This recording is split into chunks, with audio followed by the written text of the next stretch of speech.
You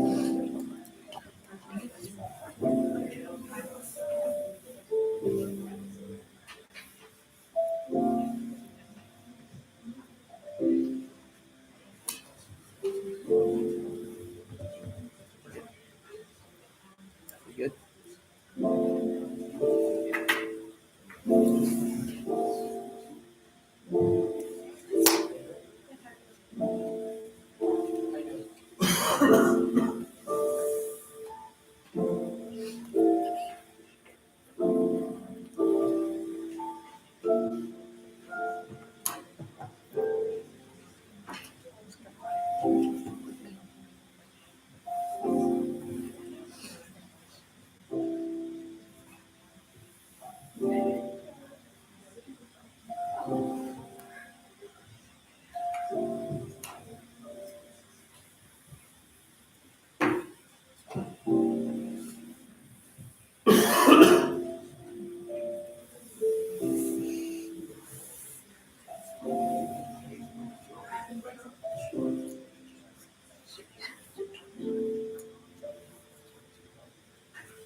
evening. And thank you for coming tonight. Thank you for coming to the second part of our 2024 Capstone presentation. We really appreciate you being here tonight.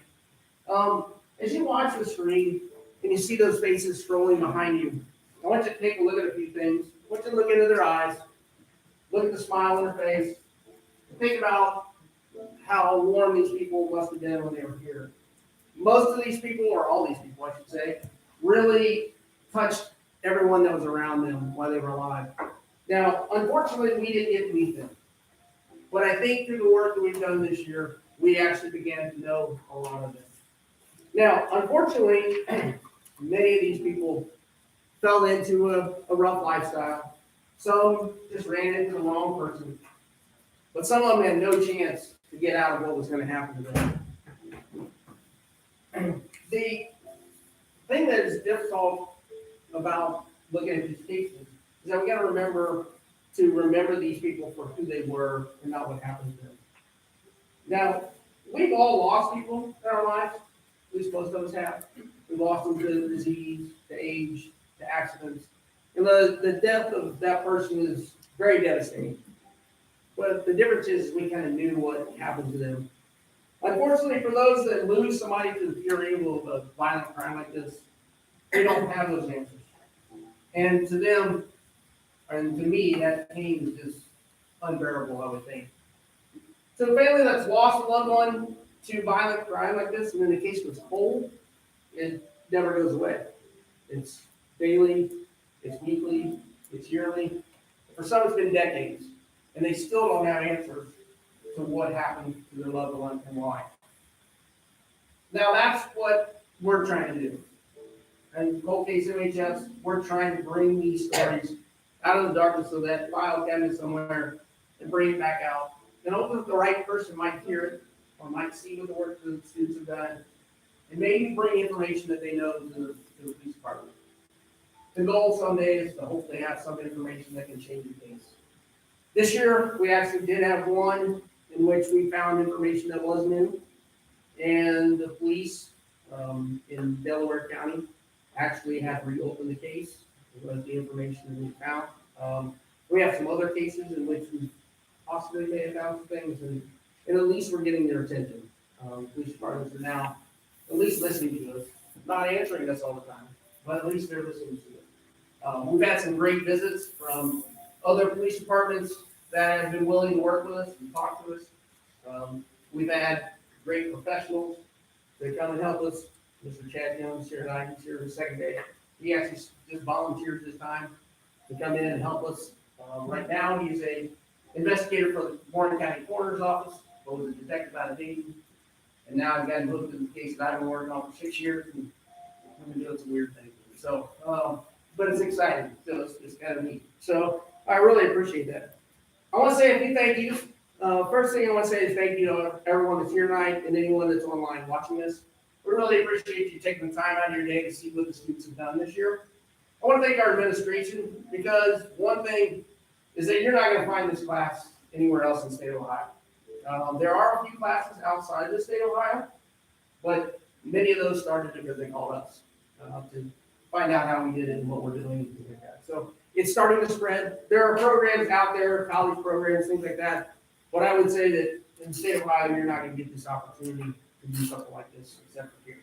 And I really appreciate the administration for giving me a shot and letting me do this. Now we're at our 5th year, and I think things are going pretty well.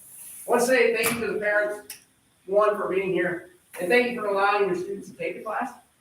I think if they have taught you at all, I think that you'll realize some of the stuff that they learned they would have never learned in another type of class. And we'll talk more about that in just a minute. I want to say thank you to the families and friends of the victims. One thing I know is got to be very difficult is for them to pick up a phone and hear a high school teacher and some students asking questions about the loss of their loved one. The pain is something that we can't imagine. But what has been unique about it is that most of the people we've talked to that have talked to us about their loved ones really appreciate the fact that somebody cares. With cold cases, unfortunately, when they get pushed back because of new cases and things like that, a lot of family members feel as if maybe they're not getting the attention that that they deserve or they want, and this kind of gives them that feeling, at least somebody cares. And we really appreciate the fact that they'll talk to us. The last group that I'd like to say thank you to is the students. I had my emotional moment yesterday, so I'm good this time. But my students are very special, and I think this class really brings us pretty close together. One, because we're working through cases, we're bouncing ideas off each other. And the thing about it is I think maybe in the last 5 years, I've learned more from them, especially cyber stalking and stuff like that. But anyways, when I've learned more from them than I think maybe they've learned from me, and I really appreciate the fact that they're willing to jump in and do those kind of things. The goal of our class is pretty simple. I'm trying to teach them things that they're going to use forever. Things like critical thinking, communication skills, how to talk to people. One thing we don't have that much anymore. We're also trying to teach them to work with groups, because that's not always easy. Also trying to teach them how to find things and get around obstacles. One of the things we're going to find out in a lot of our cases, we run into a lot of obstacles. Some police departments are really great about talking to us. Other ones don't even call us back. Some of them maybe tell us just to leave them alone. So we've been through the ups and downs, and the students have done a great job of figuring out what other ways we can find information. The other thing I think that this brings out in students is empathy. It's hard to understand what people like that have gone through those things they're going through. But yet, the students have learned how to talk to them, how to see what they're going through as tragic. But yet they're able to talk to them and get them to speak to us. And I think it's one of the biggest things. The other thing that I think is important is, I always talk in our podcast, real education leads to a life. Well, there's nothing more education than real life. And unfortunately, sometimes real life is not good. And you've got to learn how to grow from that and get out of that. But we also have the opportunity to help serve our community. Maybe one day we'll get the right person to hear our presentations, say they know something, and take it to the police department. And that's kind of the goal of what we're doing. I think once they leave here, they're going to realize the stuff that they did is going to benefit them for the rest of their life. Do have a special thanks. I didn't say it yesterday, but Lydia is a 2-year letterman, so she returned. But she returned because I begged her to. So she is pretty much running the program. I'm just along for the ride. So, but she has done great things for me. She's kept me in line, make sure everything's done, organizing my stuff. She might ask, it's not very organized.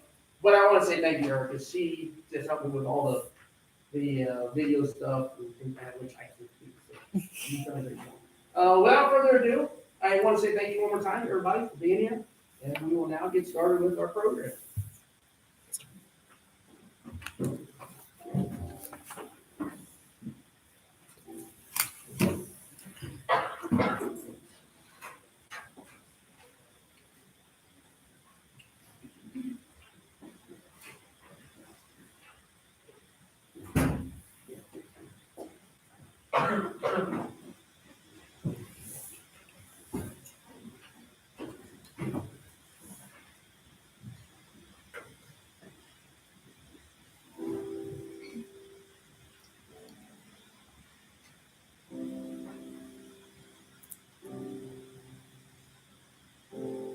She was friends with everybody.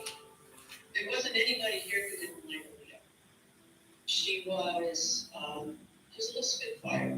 She was a tiny little thing, and she was the biggest people here.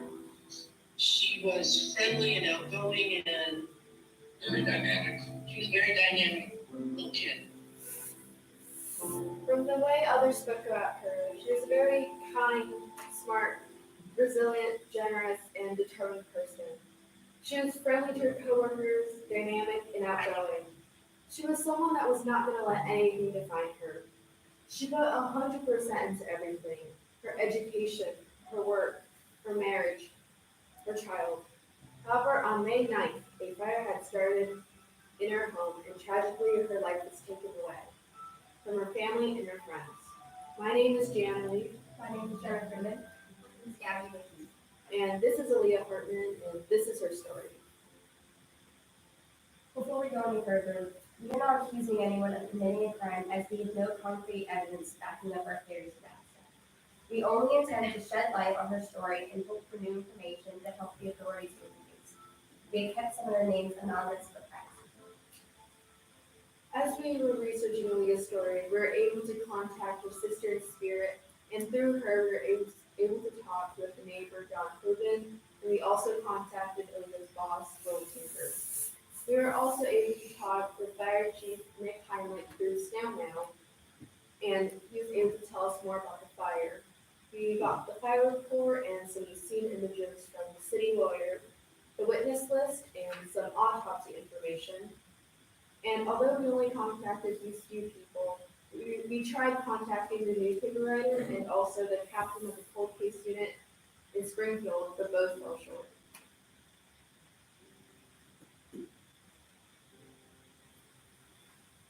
On May 9, 2008, approximately around 12:30 a.m., Aaliyah's beloved one-story ranch home at 1805 Sweetbriar Lane, Springfield, Ohio, became engulfed in flames. The Springfield Fire Division was contacted and responded quickly to put out the raging fire. After many hours of putting out the fire, a secondary sweep of the premises was conducted, where they found the body burned beyond recognition on the floor by the bedroom. It took a while to locate the body due to a part of the ceiling falling. It was later determined through dental records that the body belonged to 25-year-old Aaliyah M.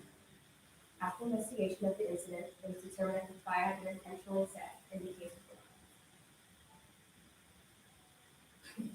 Aaliyah M. Hartman was born in Pueblo, Colorado on April 28, 1983.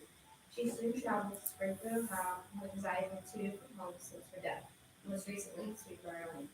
Her sister in spirit explained that Aaliyah's childhood was not ideal. Aaliyah and her mom had a strained off-and-on relationship. They reconciled after her son was born. There is no record of Aaliyah having a relationship with her father. She had to learn how to be independent early on as a young adult and take her own path to success. Aaliyah strived to be a self-made woman and a successful individual. She worked full-time at Timber Omega, where she was soon promoted to assistant engineer of the production department. She made new friends and was friendly to her coworkers, as well as she was very close with Will and his wife. No one there seemed to dislike her. She also cleaned houses on the side. Will was able to send us some photos of Aaliyah during her time at Timberman, and you can see how much she loved her job and work.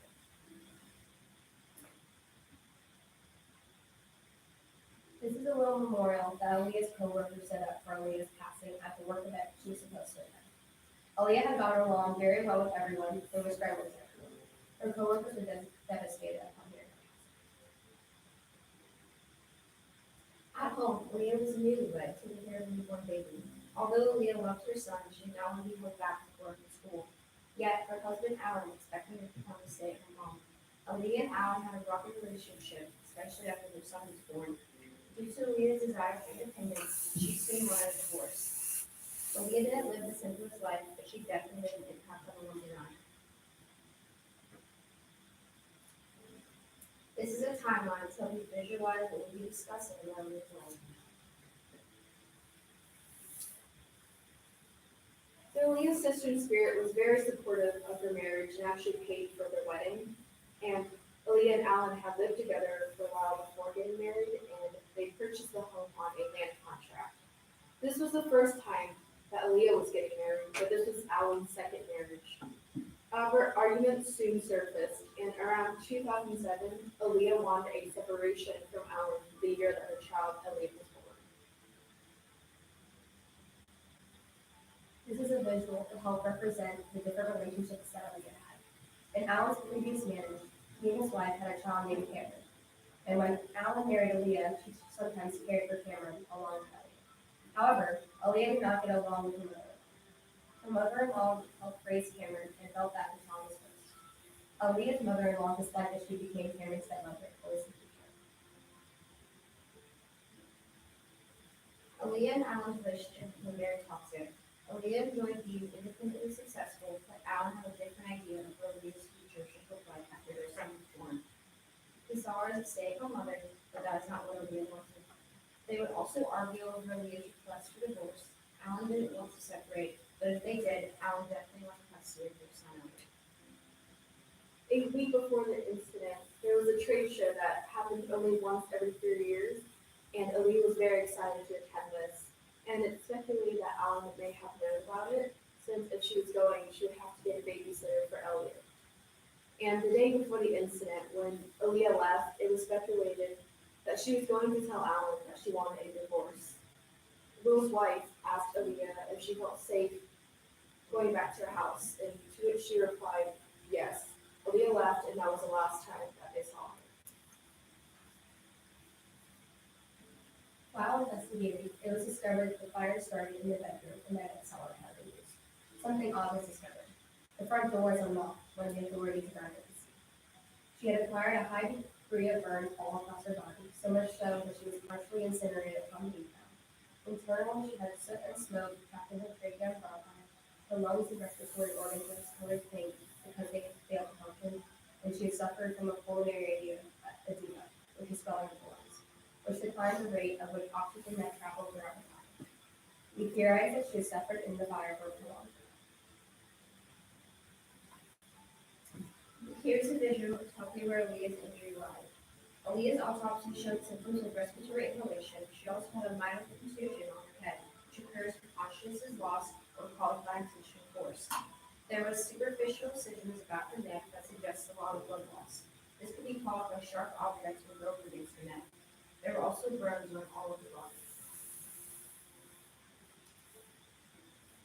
The fire chief we talked to, Nick Heinrich, submitted samples of the investigation found in carpet, debris, and towels, clothing.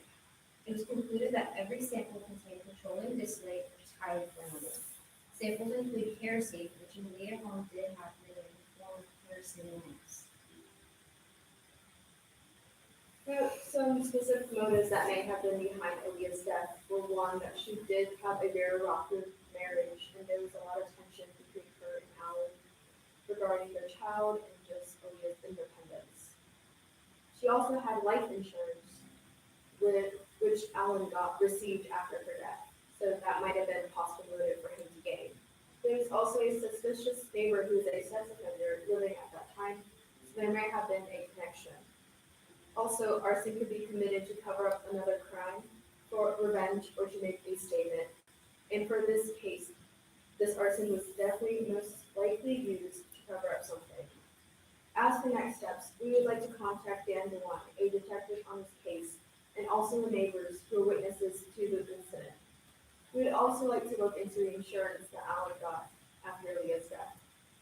Additionally, the door was able to be locked without force, meaning that the bolt was in a locked position. So the door could not lock, and there was no damage to the door jamb. In the witness list we received, there was a redacted name, the only redacted name in the entire list. The name wasn't only suspected. Since this is odd, we would like to look into this further. Who is this mystery person, and why are they redacted from the witness list? Thank you for listening to Leah's story. Please feel free to ask questions. Although this is not closure for Leah and public, we hope her story resonates with you. If you find or know any new information found, please let us know by emailing or calling us. Thank you for your time.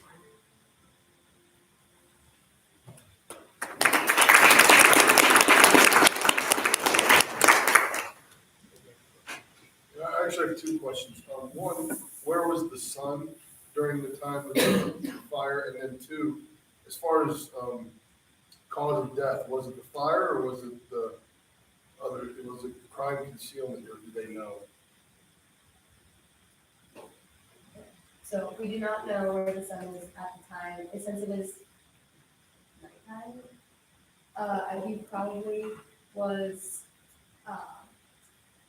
we think he was with a parent, like, his dad's parents, or with his dad, but we're not 100% sure. And, what was your second question? As far as the cause of death, was it the fire or was it something prior to the fire? The arson was We were told the final cause of death was the fire, but we aren't completely sure if there was something else that happened before.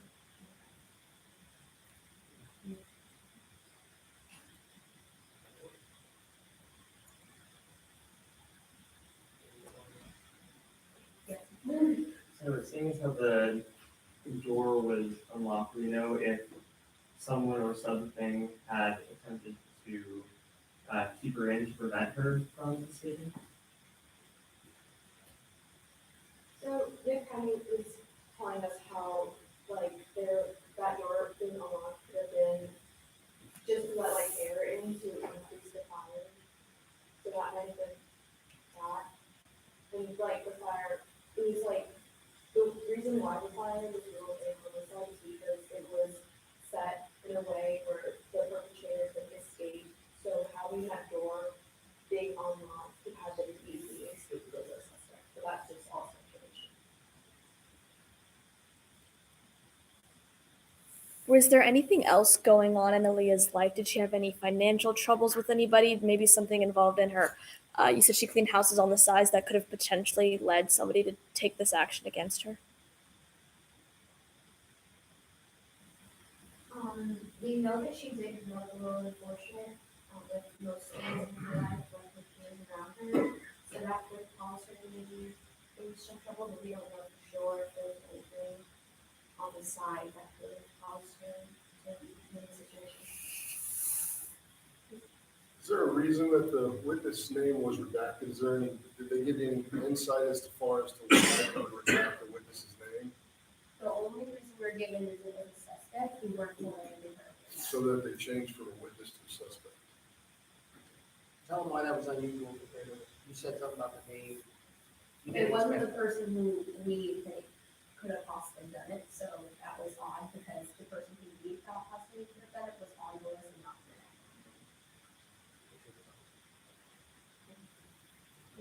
Could the person's redacted name been a minor and that why it was redacted, or is that not true? It could be, it's definitely a possibility, but she is in her 20s, so there probably would be as many minors she would know in daily life, but that is possible. All we were told by the police department is that it was a son.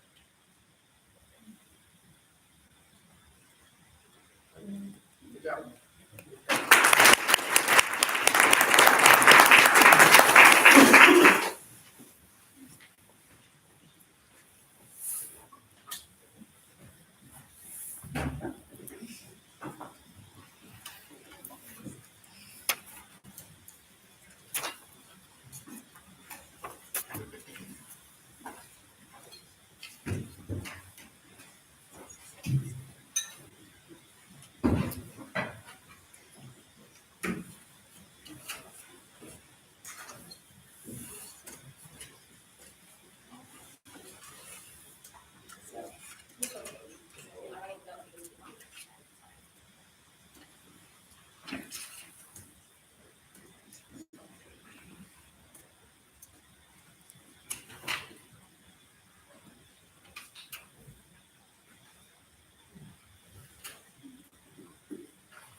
Grandview Heights is a small yet dense central city of around 8,500 residents nestled in the heart of central Ohio. It is the epitome of modern living for the modern urban lifestyle, the sort of place where every neighbor is a friend and where the community cherishes its small streets, businesses, and parkland. Its rich social texture truly makes it a place for everyone. Grandview Heights is embraced as a safe, unexpectedly vibrant town where no one's really a stranger. That was what City Councilman Anthony Panzera told us about Grandview Heights, a suburb just off of Columbus where everyone can do it. But the secure atmosphere of Grandview was quickly taken away in August 12, 2013, when the murder of Jennifer Lynn Cook broke the news. This was the first murder in over 10 years in Grandview. A successful researcher, a loving mother, and a compassionate friend, Jennifer was truly the last person anyone expected to be found dead. I'm Heather Chan, I'm Shreya Banerjee. and this is the story of Jennifer. A little bit about Jennifer. She was 35 at the time that she died. She was described by friends as a kind, loving person who had a very bright personality that showed a bit of playful spontaneity once you broke down her more reserved barriers. She worked at the OSU Wexner Medical Center as a clinical research data coordinator in the hematology department for over 3 years.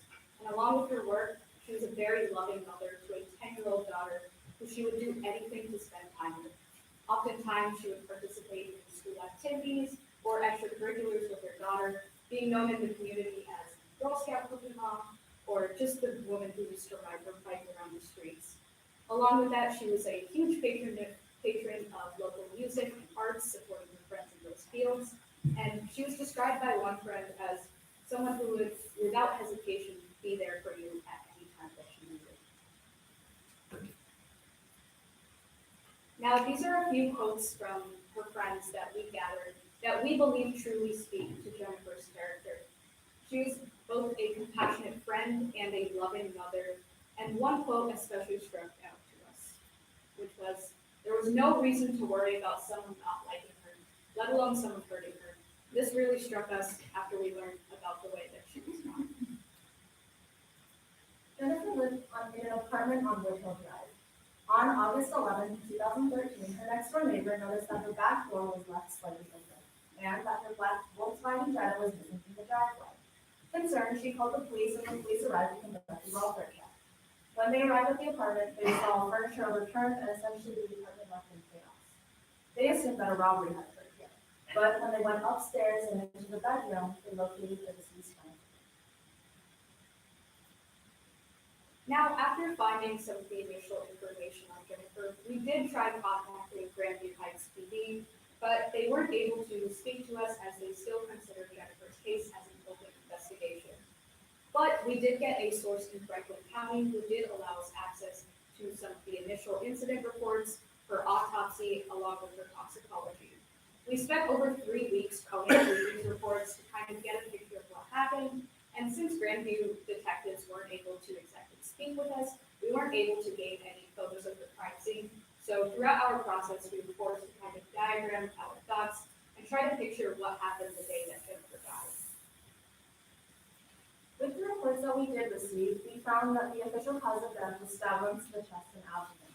It is to be noted that there was no blunt force trauma, no broken bones, and that her toxicology was clean, meaning she wasn't drugged, she wasn't poisoned, and she wasn't drunk. Initially, it was widely assumed that this was a robbery gone wrong, but upon reading the various descriptions left by the coroner, we concluded that this must have been a crime of passion. At least whoever did this knew her personally and was angry at her. We counted over 30 different injuries on her body, including stab wounds, cuts, and bruises.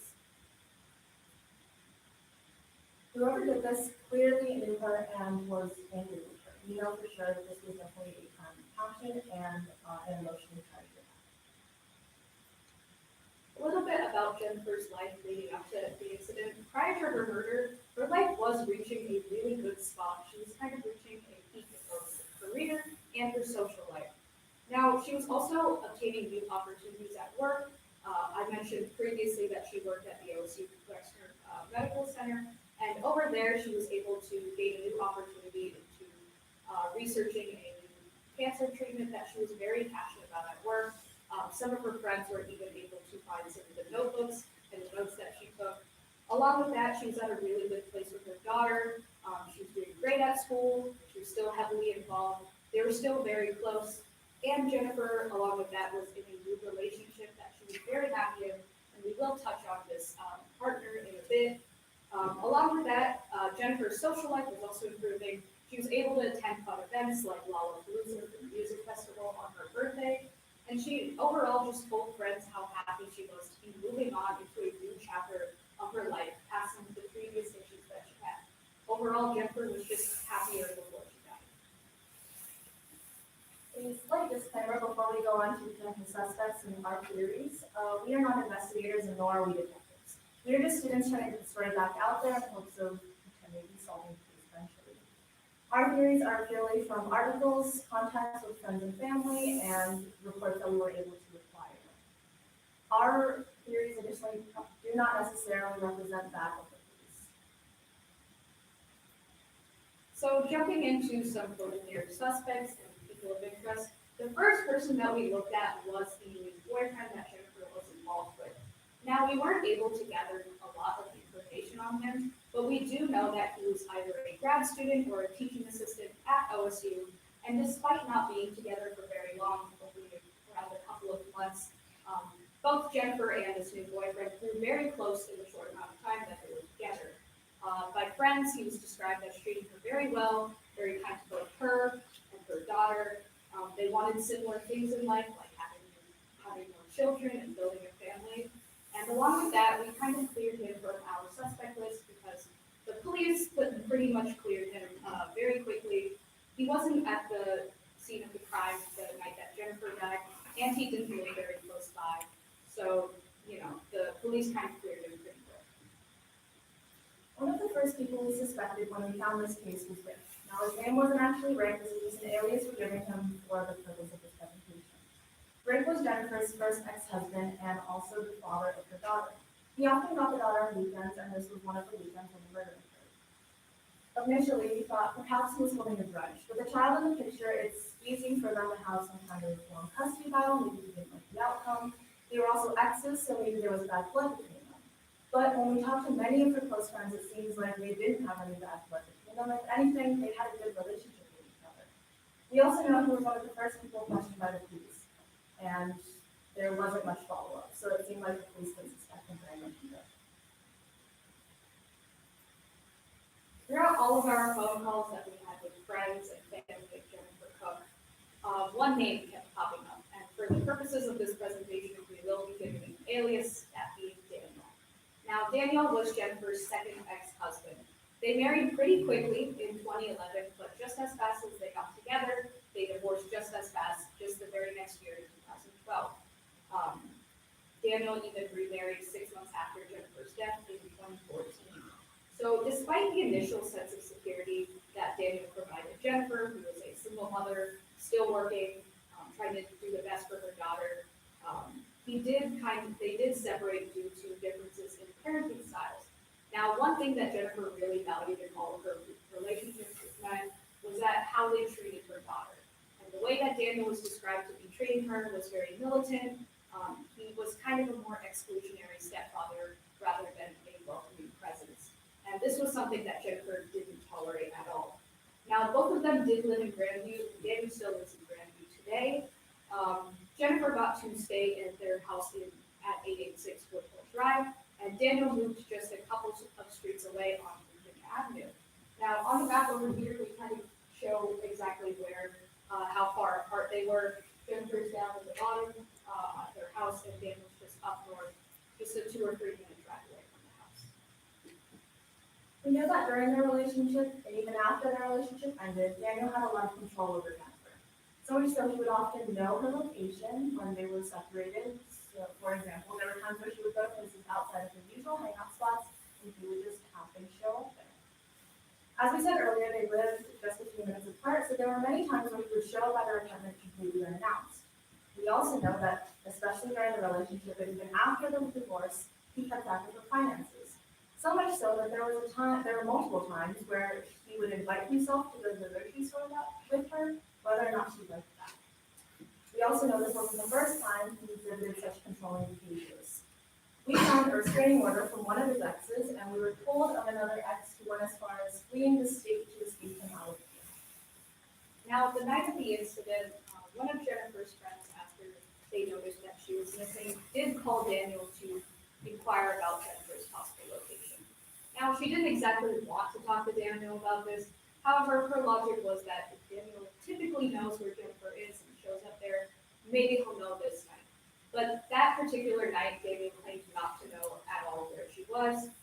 And eventually, he did ask to go over to the friend's house and help her out to conduct a search.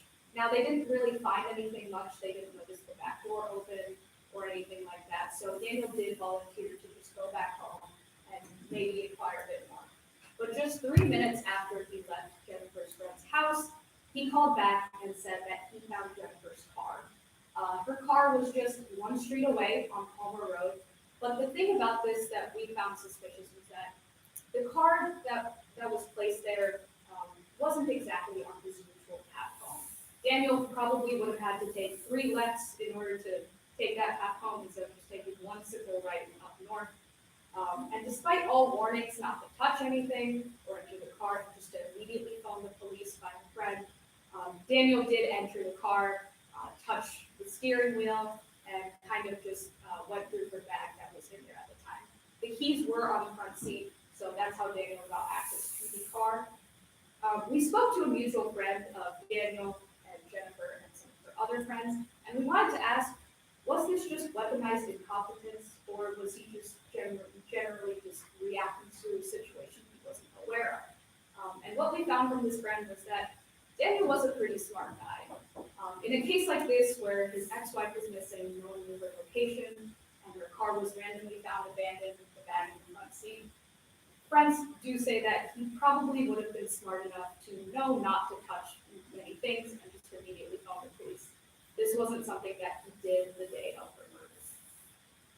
We know that leading up to the discovery of the murder, and even as the investigation began, Daniel made some very weird online activities, such as things that he posted or things that he said. We also know, according to many articles, that he made some contradictory statements to the police, so much so that they highly suspected him, enough that they wanted him to keep alive in the test. He refused and said he shouldn't be the only one who had to take this test, that there were other people in Jennifer's life who were just as close and had more opportunity to commit such a heinous crime, and that he shouldn't be the only one targeted to be under this suspicion. So Jennifer's closest friend agreed to take this test, and even after that, he backtracked and continued to refuse. Now, Daniel did talk to some of Jennifer's mutual friends about the question, just to inquire how their process went, all that sort of stuff. And we did talk to one particular friend that he spoke to. What we found out was that Daniel voiced less concern about the loss of his ex-wife and the huge tragedy, and he voiced more concern about the negative attention it was bringing to him and the business that he ran. He also bragged about sort of deleting evidence off of his phone, which we found was very concerning. And along with that, one of the quotes that we got from Jennifer's friend and Daniel's friend that he said was this: "If I get indicted, they will never find any physical evidence." Now, I don't know about you guys in the audience, but if I was someone whose ex-wife was missing and I've been questioned by the police, and this is just a huge tragedy, people typically wouldn't say this type of sentence in such a situation like this. And even though this was a red flag, and all of the evidence that we just mentioned is very incriminating, there was nothing substantially concrete enough for the police to charge Daniel or take him to court. Everything that we mentioned is mostly circumstantial, and can be possibly explained away by his lawyers, so that's why he was never officially charged. Without any concrete evidence, the police eventually hit a wall. They released a $20,000 reward for any information relevant to this case. If you know any information about this case, please do not hesitate to contact the Grand Rapids Police Department. Jennifer's friends and family have been waiting for over 10 years for answers, and they don't know the Since her death a little over 10 years ago, the community in Grandview has rallied in support of preserving Jennifer's memory.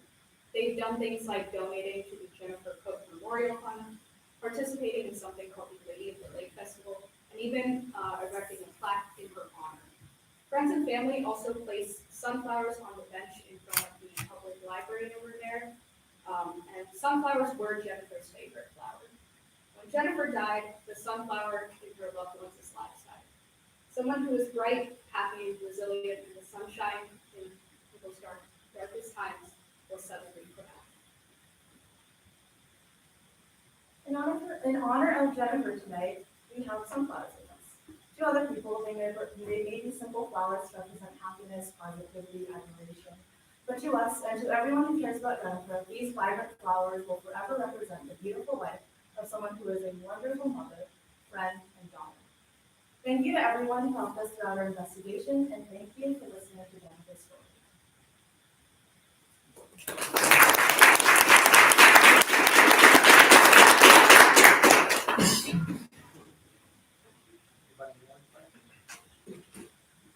So is stalking what kind of defined infatuation with her? Why do you think that he would kill her then? We know that he liked having control over her, so there was a possibility because she was moving on in her life that he didn't like that. Were there any other main suspects other than Daniel? Well, we mentioned previously that we looked into some of her ex-partners and her boyfriend, and along with Rick. We also tried looking into maybe if this was a random incident, but as we mentioned before, over 30 stab wounds were found on Jennifer's body, so we knew that it had to be personal And by the way that friends and coworkers described her, she didn't have very many enemies, or no one honestly disliked her enough to possibly kill her. Do you know how many stabbings and destruction out of the 30? So one of the main concerning injuries that we found was a laceration that was 4 inches deep across her neck. We believe that this was one of the final blows that got to her at the end, and some of the other stab wounds that were a little more shallower along her body likely were because of her trying to defend herself or just out of pure anger. So seeing as how the charge was so overturned, was there anything ever found missing? Did they ever look into that? I know they looked into it, but we are not sure if there was anything that was missing. We know it was definitely staged to look like about what happened there. You know, the back door was forced open, or was it showing any sign of forced entry? So there was no sign of forced entry, and when we talked to her friends, Jennifer wasn't exactly the type of person who would open the door for a stranger. So we do think that the person who gained access likely had a key, or just somehow they were able to get in without having to break a window or anything like that. Were there fingerprints found anywhere in the house? We're not sure, because we weren't able to get very many details from the police. We're not sure. If they had anything. From a profiling perspective, with the overkill of the crime scene, is there any personality that like particularly aligns with that type of overkill and passion? Well, what we took from the overkill was that it was just out of frustration and passion. We do think it kind of lines up with someone who's very obsessive or like had a very deep anger and hatred towards Jennifer. That's why we suspected Daniel the most, because he kind of exhibited those types of behaviors with previous partners. Good job. Good job.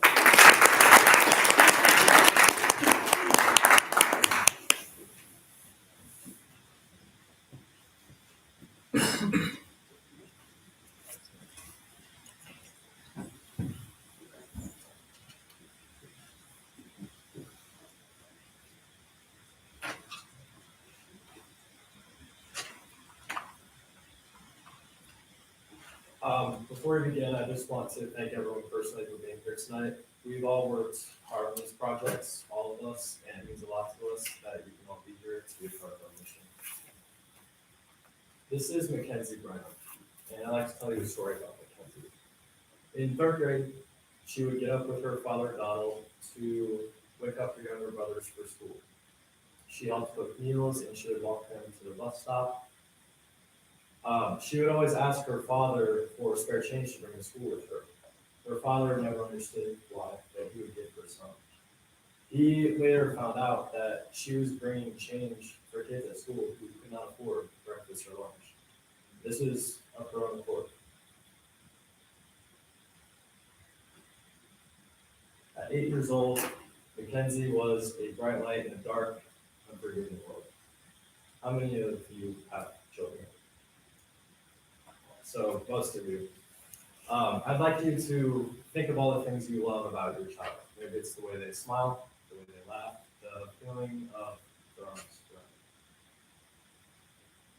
Some of you may have siblings. Think of the things you love about them, or maybe the things you hate about them.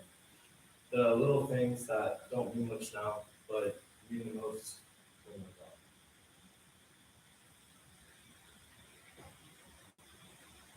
This is the fire that 8-year-old Mackenzie was murdered in. It was later discovered that she had been sexually assaulted within hours beforehand.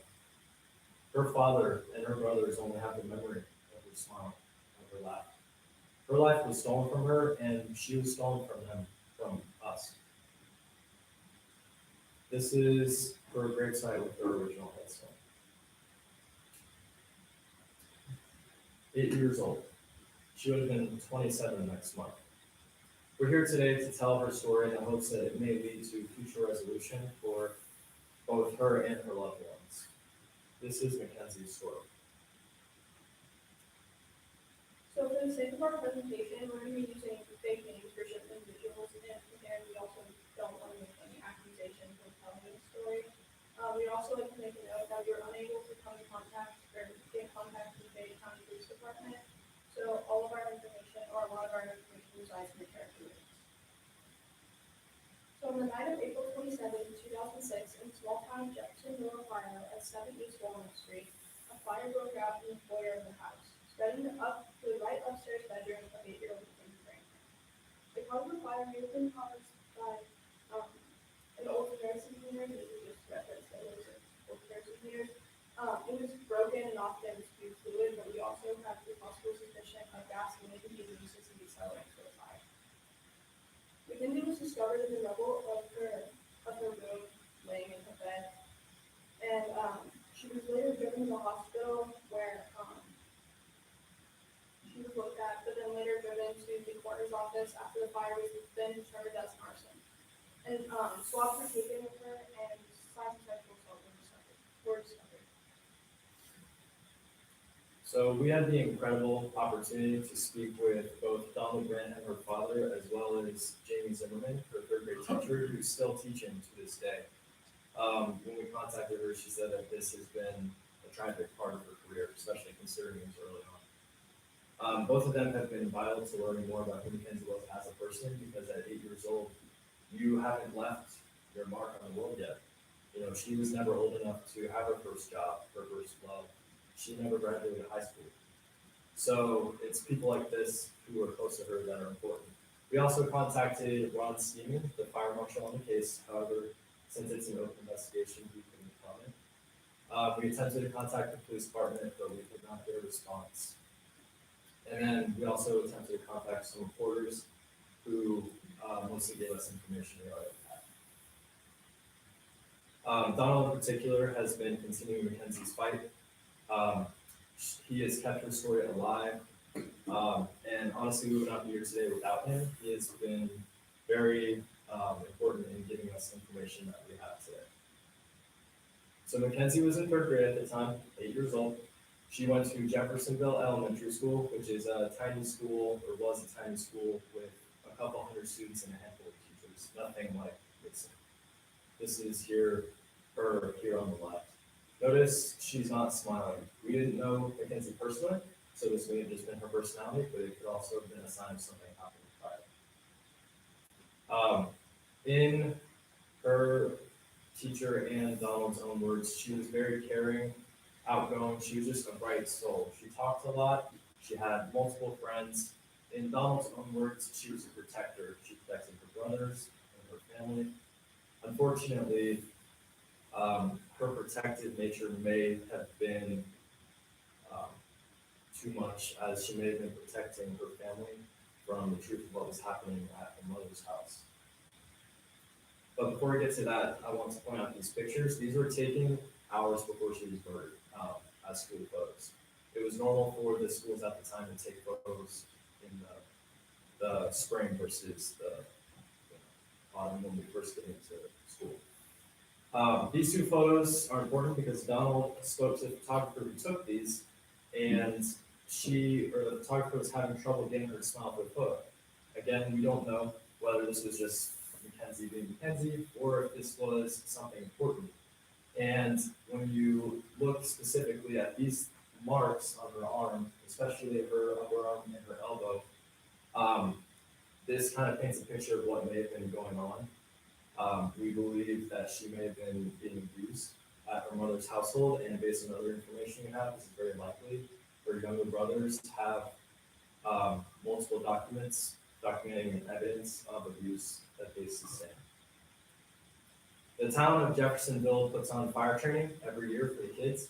Mackenzie had 5 certificates for this fire training. Now, there's no way to predict how a child will react in a situation like this. However, having 5 certificates, you would expect more of an effort to eliminate to escape, right?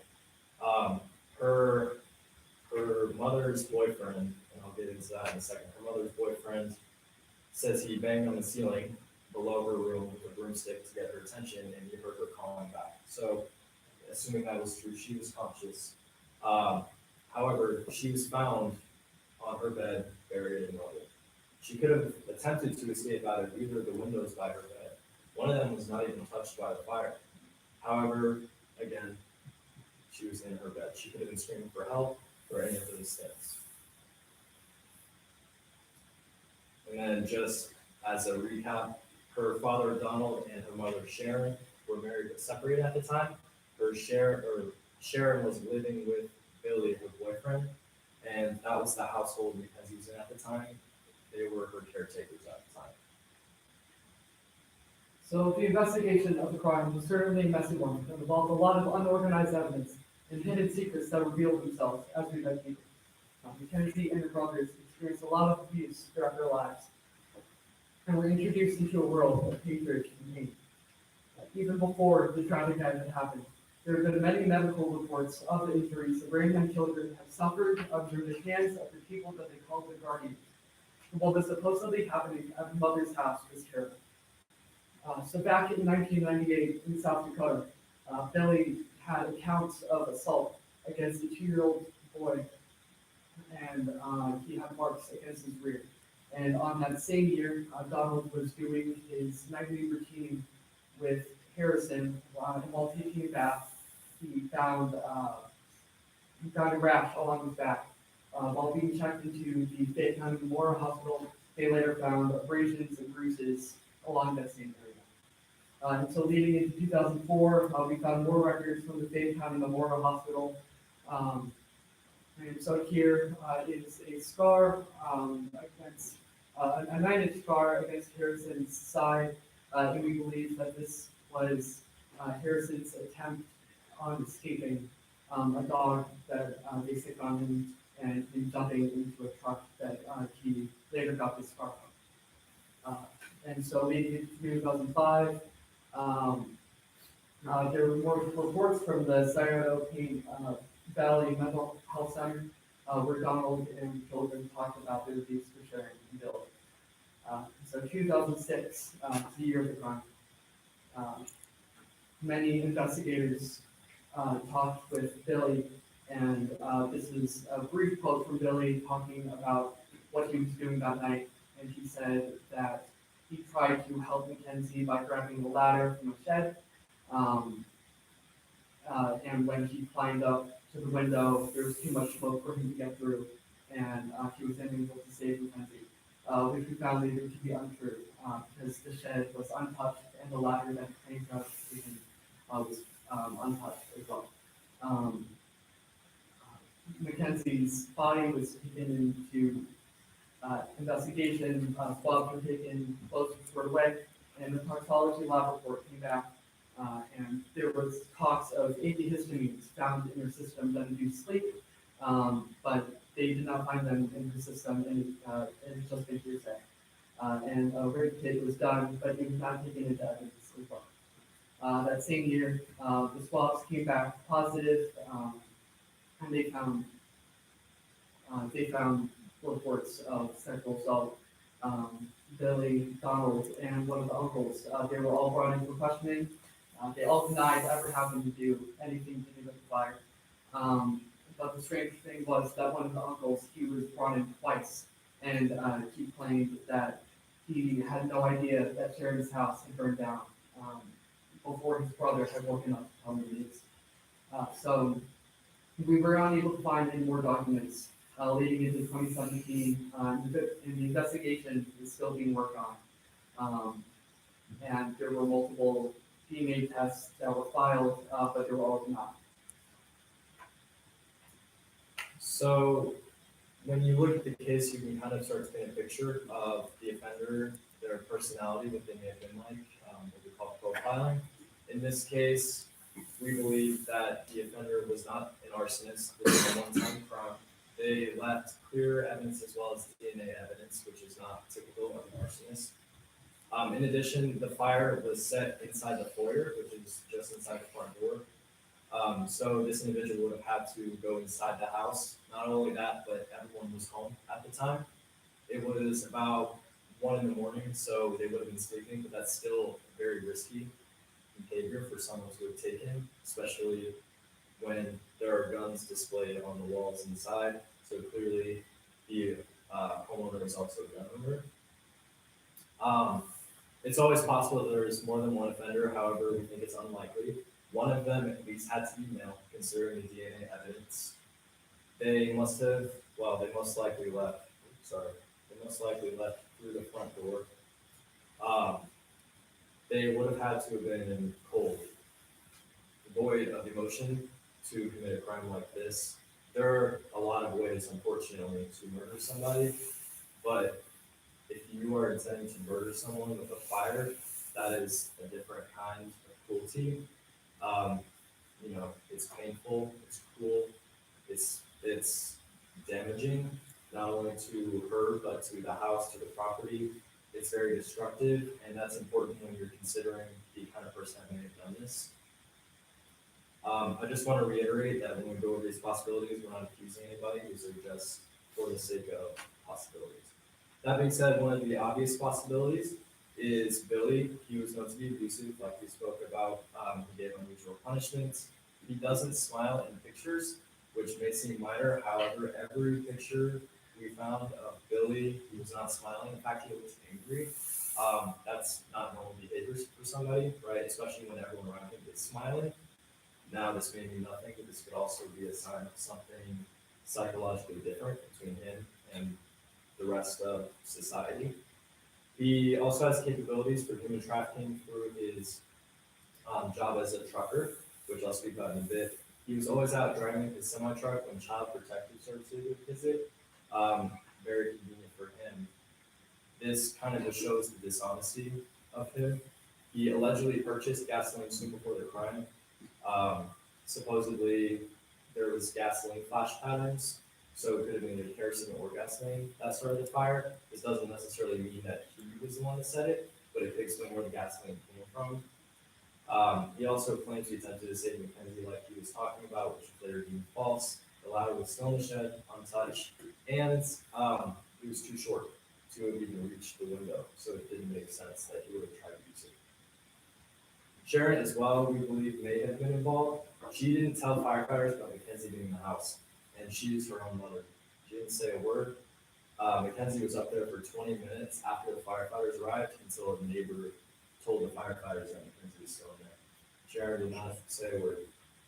In addition to that, she had a surprising lack of emotion overall about Mackenzie's death, considering she was her own mother, her own blood. And then there is a quote there that I pulled from a Reddit forum speaking about her case. And the very top comment, first sentence is, "I cannot imagine waiting more than 15 seconds to tell first responders or fire responders that my child was still in the burning home." If this paints a picture, and I'm sure mothers in the audience or fathers would feel the same way. And also, back in 2010, the documents came back about the crime, and a reporter came up to Sharon in order to ask her for more information. And he commented that Sharon had it was like a rare form. He wrote this down in quotes, and he was talking about Mackenzie.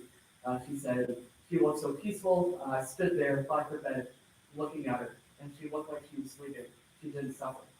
And after she said this quote, she had this strange look on her face. She turned around, slammed the door, and the reporter was unable to get any more news out of it. In addition, she was overall dishonest. She told multiple stories, especially about how she escaped the fire that did not add up. She was consistently negated with what she said, and she would change her story to fit, which does not make sense. Billy and Sharon together may have been involved. They may have been a conspiracy. They both had general lack of emotion. They were offered a hotel room nearby after their house burned down as a courtesy. So the day after, they stayed at a hotel, and they essentially partied at that hotel. They were in the pool. They were chicken fighting, and the hotel staff had to ask them to stop because they knew the tragedy that had just happened. Yet it seemed like her own family did not. They also took a vacation with money donated from Mackenzie's funeral service days after her death. It's bad taste to take a vacation after her death anyways, but considering that the money was meant for her service and was donated for that use is just disrespectful and doesn't make much sense for their own family. They also may have stolen Mackenzie's original headstone.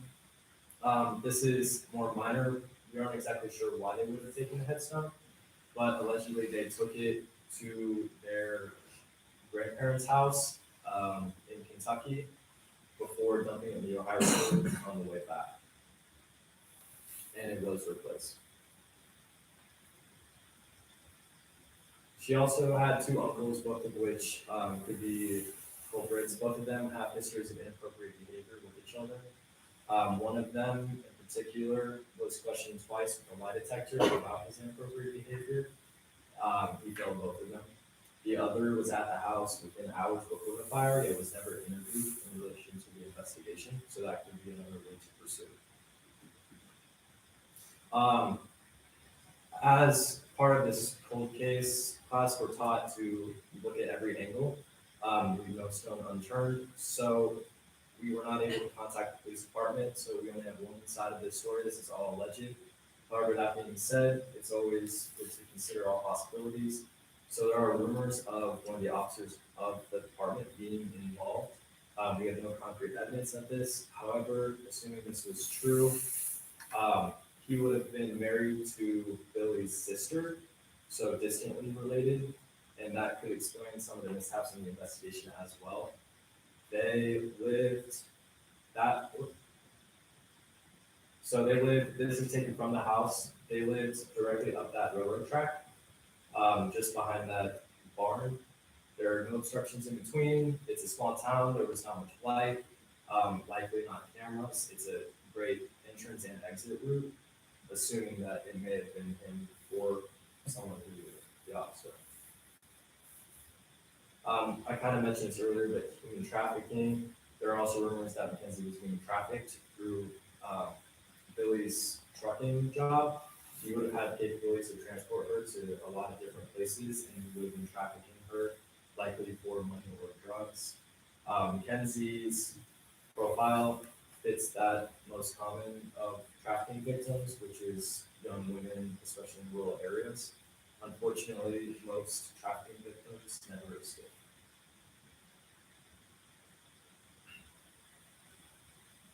So we'd like to thank everyone for being here today and listening to Mackenzie's story. We'd like to give a special thank you to Jamie Zimmerman, Mike Wilson, who helped us a lot and helped us get in contact with Donald. Donald Grantham, who offered a lot of information for this case. He continues to tell his daughter's story every single day. He gathers information, has been gathering information for years, and has a binder full of information that he had given us. And Ron Steven, the fire marshal, for telling us just brief things and accelerants or things that could happen in regards to the fire. We'd also like to give a special thank you to Mr. Hubbard for allowing us to be in his class, to take his class, and everything that he's done for his class. And then if you have any information or anything, questions, you can contact the Fayette County Police Department, or you can also contact us at the cold case email. Thank you.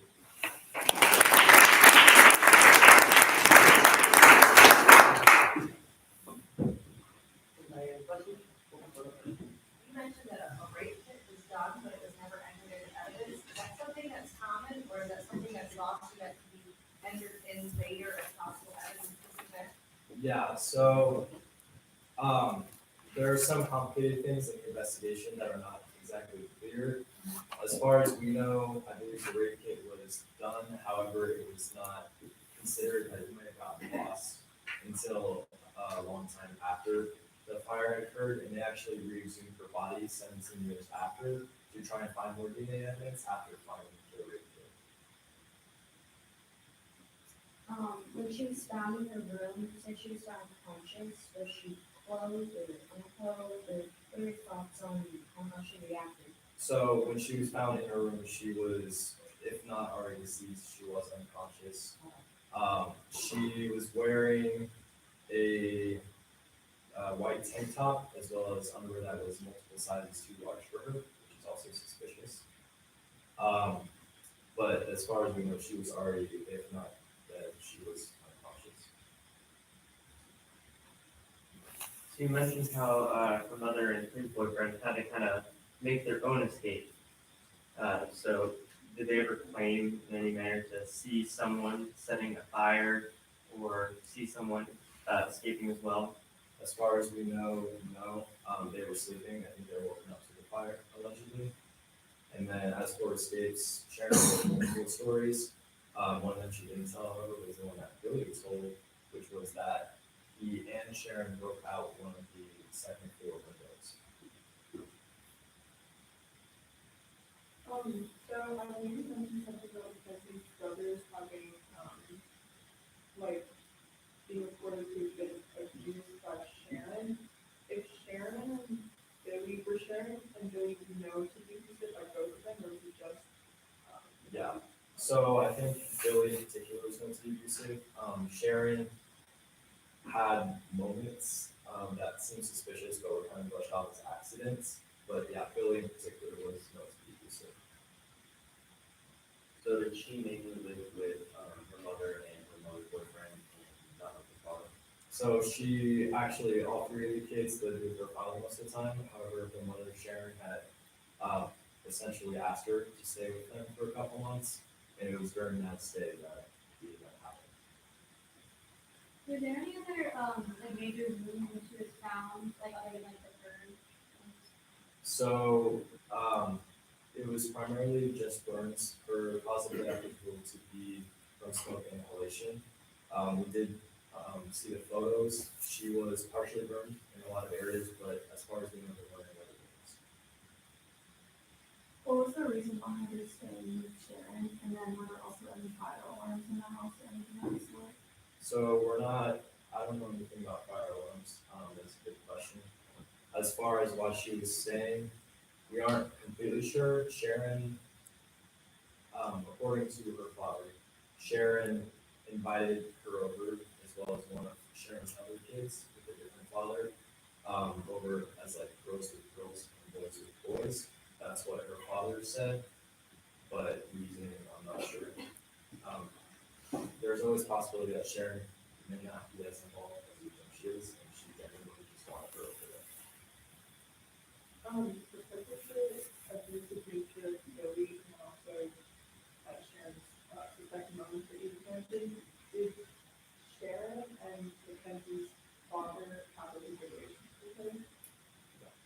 No, they do not at all. The uncles, are they paternal or maternal? Maternal. Okay, so were the uncles involved in any way with the trucking business at all that Billy had? I'm not sure, not that we're aware of. Okay, There's actually not much information on them. Okay. Even just looking at their names alone, there's not much information on them, so we're not sure. Was there a specific reason that you found that your mother and father divorced? I think they just didn't like each other. I think it was just a fairly normal reason. I think they just didn't get along. They probably had disagreements over the kids as well. If anybody else has any questions, we'll have to ask afterwards. We will be moving on to that. Good job. Thank you.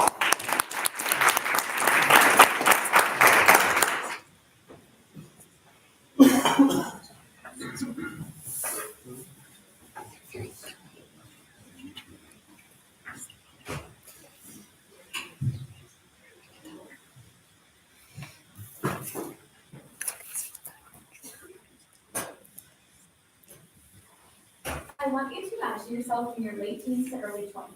Walking through a neighborhood area you've walked through many times before with maybe close friends. It's around noon on September 15th, 2002.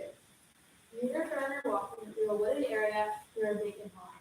The early fall breeze pushes beneath your feet, and as you continue to walk, you notice something strange. Your friend stops and points to it, and as you step closer, you learn that you've discovered a problem. You're not sure what to do, and you're going through emotions like confusion, grief, and concern. You call the police, and unbeknownst to you, you start an investigation that will eventually go cold. The person you found was 24-year-old, the mother of the grief, Joan Lawson.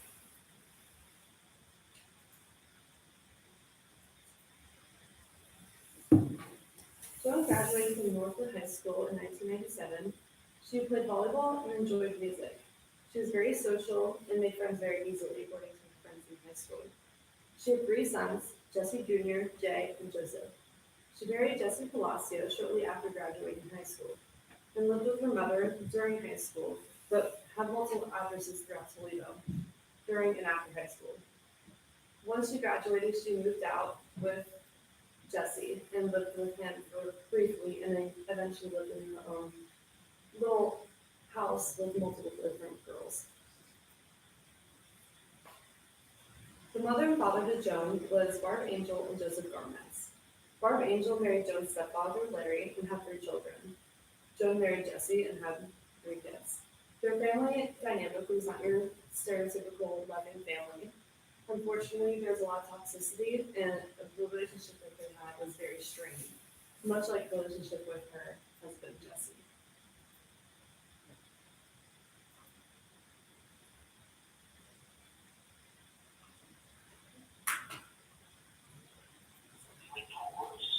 Looks like that was a fairly rocky relationship. Yeah. A lot of accusations of domestic abuse, things like that. It's hard to tell why she ended up, how she got into a drug problem. I can say that her husband also was a drug user, though. He found himself in a lot of petty criminal situations, but they both struggled with addiction. Yeah. He ended up being incarcerated just for various crimes. So he wasn't around when she, at the time of the murder. As heard from a call to Detective Goodlet and us, we learned that Joan's relationship with Jesse was very much toxic, abusive, and very rocky. It was very on and off, and they lived in separate households by the time she was murdered. He was presumed to be the one that got her into the drug life and the prostitution and high-risk life in general. And because of that, she didn't have it easy, and unfortunately, she was very influenced by this. Reports, it looks like that. Much like her relationship with Jesse, her relationship with her mother was unfortunately very strained too. After she started going out with Jesse, it was believed that she might have gotten pregnant during high school, which started the strain with her mother's and her relationship. Which also, along with that, the start of her drug life also influenced a lot of the toxic relationship between them. Unfortunately, between her mother, there wasn't necessarily much loving to her mother than would have. There was very much no contact between them during and after high school. So on a call with Detective Goodlet, the relationship was described as. So I don't see anything like a lot of times we'll have mothers reporting their children as runaways or missing. That's how a lot of this usually happens. I don't know if that was occurring in Northwood. Okay. Because I would say from my experience that usually you get some teens or 17, 18, 16, 17-year-old kids that first start with just being unruly, and then they're running away from home, and then mom's listed as missing, and they're keep getting reported missing until they turn 18. I don't know if that's the case.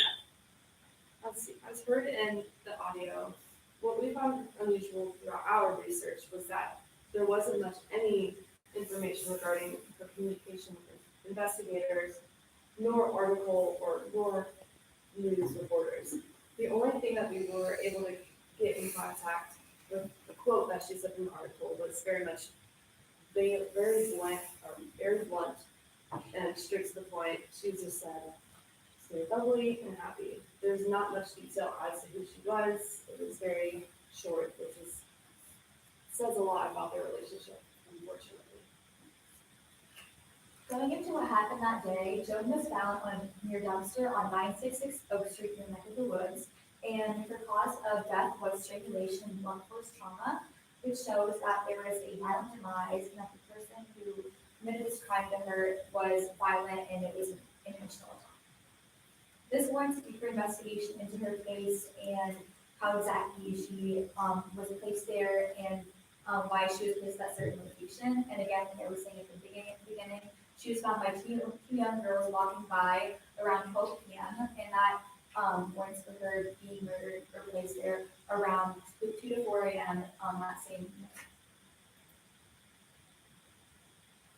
Looking into her location of where she was found versus where she resided, she was found on 966 Oak Street and she lived on 449 Oak Street. So the location that she was found versus where she lived was just a block away, which shows that it was in the Toledo area and the person who committed this crime against her probably knew the area or lived in a similar area around her.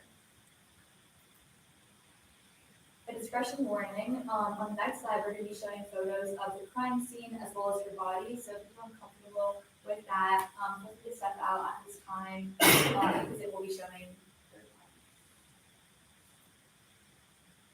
body.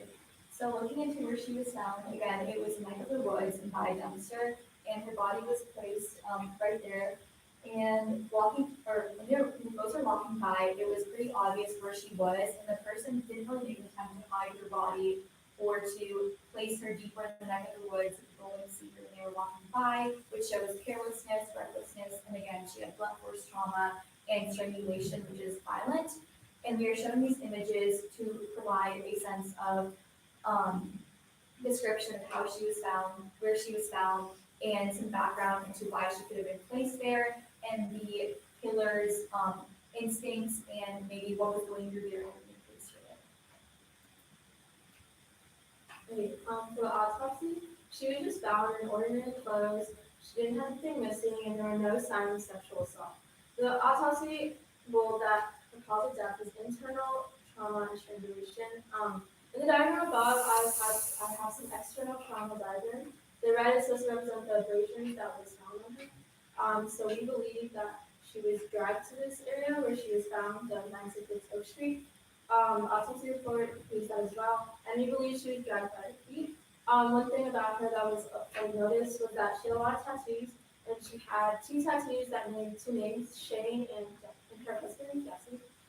We found out that those didn't really do. Shane had really no meaning, and Jesse was just her husband. Our class at a glance went into research, deep diving, contacting departments, and communication. So for research, we researched surface level information about the case, which means her name, her background, any possible family members.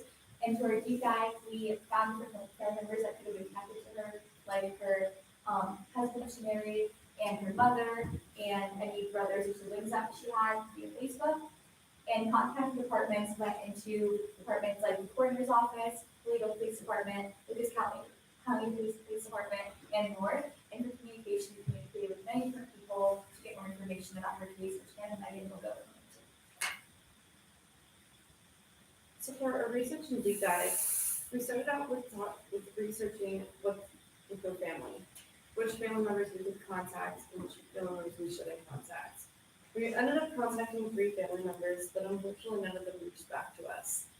We did end up contacting her mother, but she also did not hear back from us. And the reason why we didn't contact her first is because typically in cases like this, the mothers will not give much detail as to the more bad side to their kids, unfortunately. So it would give us not too much information going into as to why she could have been in this situation, but we unfortunately didn't get that opportunity.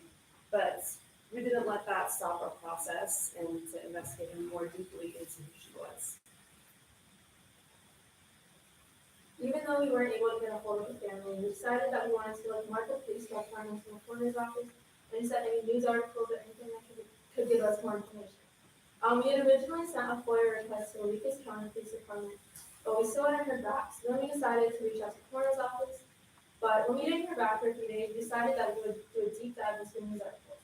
From there, we were able to find out more people, but we decided to give the Lucas County Police Department one more check. So we found the record lieutenant who ended up giving us good information I pointed us back to Lucas County Police Department, and then from there, in the news articles, we found Sergeant Steve Forster, who gave us a ton of good information as a retired. From there, he told us about Joanne's lifestyle. She said that, and he said that she had been living a risky lifestyle, which complicates investigations, and that people in this lifestyle, it's usually hard for them to get out of it because they're lured in by the promise of drugs or money to those drugs. And sometimes the people they're involved with are their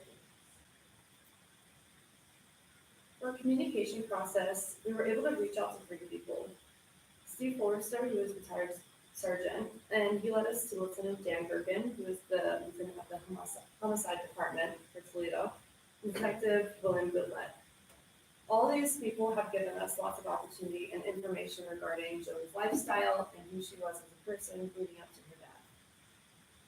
For example, emails and calls regarding Joan's case, Arthur's lifestyle from Detective Goodlett. She wasn't working. She wasn't able to pay for her drug addiction, so prostitution was kind of go hand in hand, unfortunately.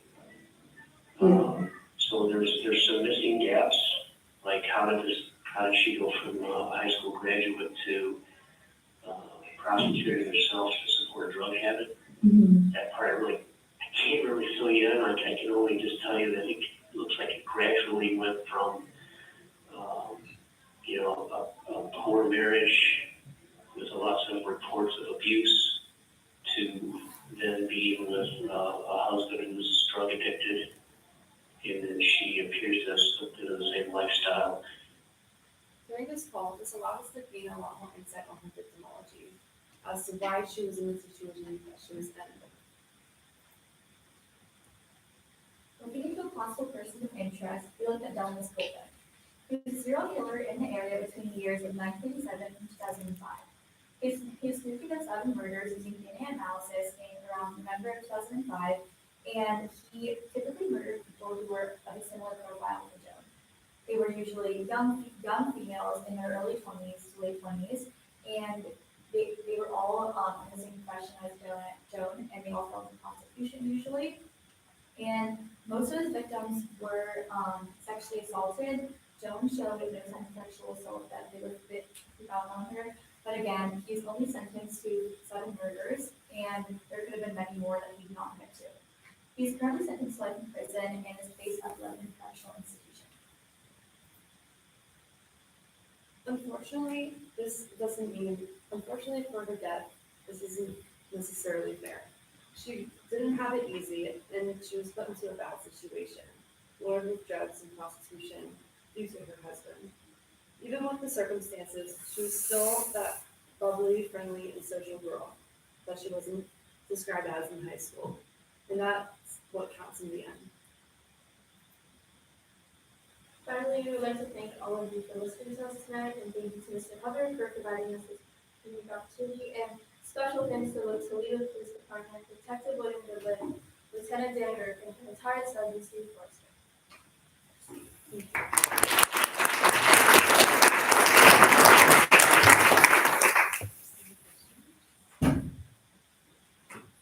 So you said that you believe the body was taken somewhere else before it was brought to the crime scene, correct? Usually, just because with the Dallas Colvin, he was a truck driver, so that typically means that his crime scene was portable, which is really hard for investigators to track down. So if we went that route with him being the killer, it was possible that she was killed in that portable crime scene, unfortunately, and then dumped in that vacant lot. Now, is there any way to tell how long it was when she was dumped or anything of the sort? You know? Not necessarily, there wasn't anything that was given to us, unfortunately, but we believe that she was killed fairly close to the time that she was dumped in the vacant lot. So the way she was murdered is very personal. She has strangulation, blunt force trauma. It's a very physical act, but the way she was dumped is almost seems like impersonal and almost like the person who killed her didn't care about her. Is that why you guys believe it could be that serial killer? Because it's a very physical way she was taken from us, and then the way she was dumped is just so impersonal. Yeah, we definitely looked into that and found it really odd that just how she was done, how it was very careless, when it was a very passionate and close up crime.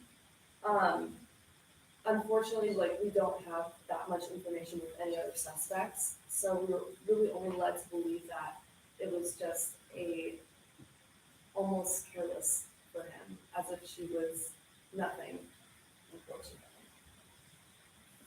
What will her husband know that it was suspect? He was incarcerated during the time of the murder. Was the Shane tattoo somewhere, being on? It was not, I believe it was on the wrist side, or like, on the wrist. Do you think maybe the way she was put out, so like out in the open, maybe it was a person being, what's the word? Like they were scared of being caught almost, like they just wanted to get rid of her almost. Somewhat, the vacant lot, like in the location, was very much, there wasn't much going on there. Behind it was a bunch of railroads, and neighboring there were some small houses and neighborhoods, but that wasn't really a typical spot people really drove by. So if the body was placed fairly like easily if you look for it, but usually people just weren't around that. So I don't think so. Good job.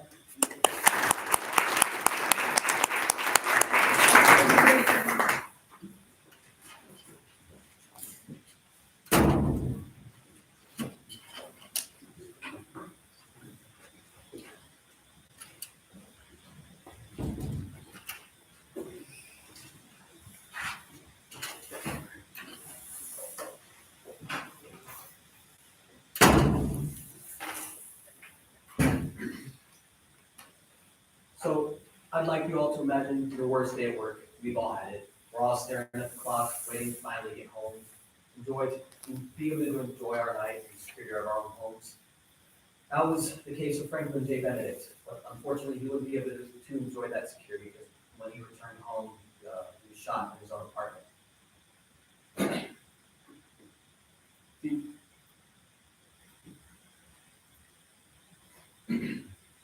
So Franklin J. Benedict was a 26-year-old Kent State alumni living with his roommate in Lincolnwood Terrace.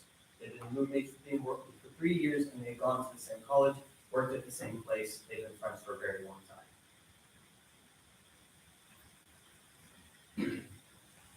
We found out through his Facebook page that he had worked at a Walmart in Streetsboro. After contacting them, we found out he was a third shift supervisor and often worked late nights at said Walmart. According to his friends, especially one of which was Sarah Cook, he was a very friendly individual, had lots of friends and hosted parties all the time within his apartment. He was involved in nothing dangerous or drug related, nothing like that. He was an avid craft beer enjoyer and a movie reviewer. No big hobbies, nothing to really draw attention to himself. He lived a very casual life.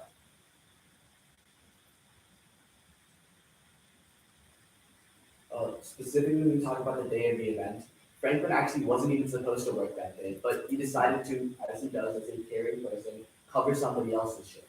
So he went in early in the day, and his girlfriend met him for lunch, which means she got him actually the entire package of lunch. And she said specifically that she felt a weird aura sort of emitting, not just from Franklin, but from the air surrounding him.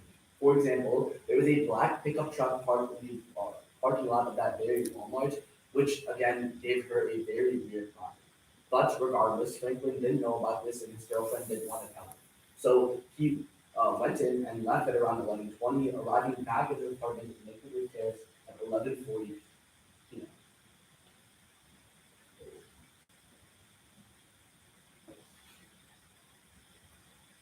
And then after that, we talk about his roommate, which Ron talked about in the last point.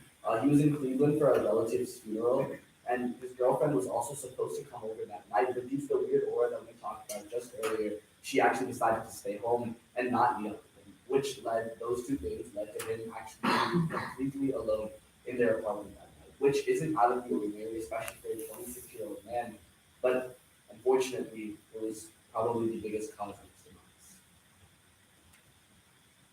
power in his apartment went out and was out when he got home. So he was very confused about this because the power didn't usually go out in their apartment. So he started texting his Matt and his girlfriend trying to figure out the situation until 12:32 a.m. when the messages unfortunately stopped. Now Matt and his girlfriend both kind of assumed that Franklin, kind of a clumsy guy, just forgot to charge his phone, and obviously he can't charge his phone back if there's no power. So they didn't suspect much of it. They didn't think much of it when this text stopped. They just expected him to find somewhere to charge it, get the power back on maybe, and text them later on. So when talking about the event, we found through a Reddit forum, we found his roommate Matt Wright responding to a lot of people who had questions about this case. Matt had stated that there was forced entry on like the master bedroom window, which showed signs that the intruder would have had to climb up it because they lived on the second story of this building. So it showed signs that the intruder would have had to climb up to the master bedroom window and climb in. That was the only place where there were signs of forced entry.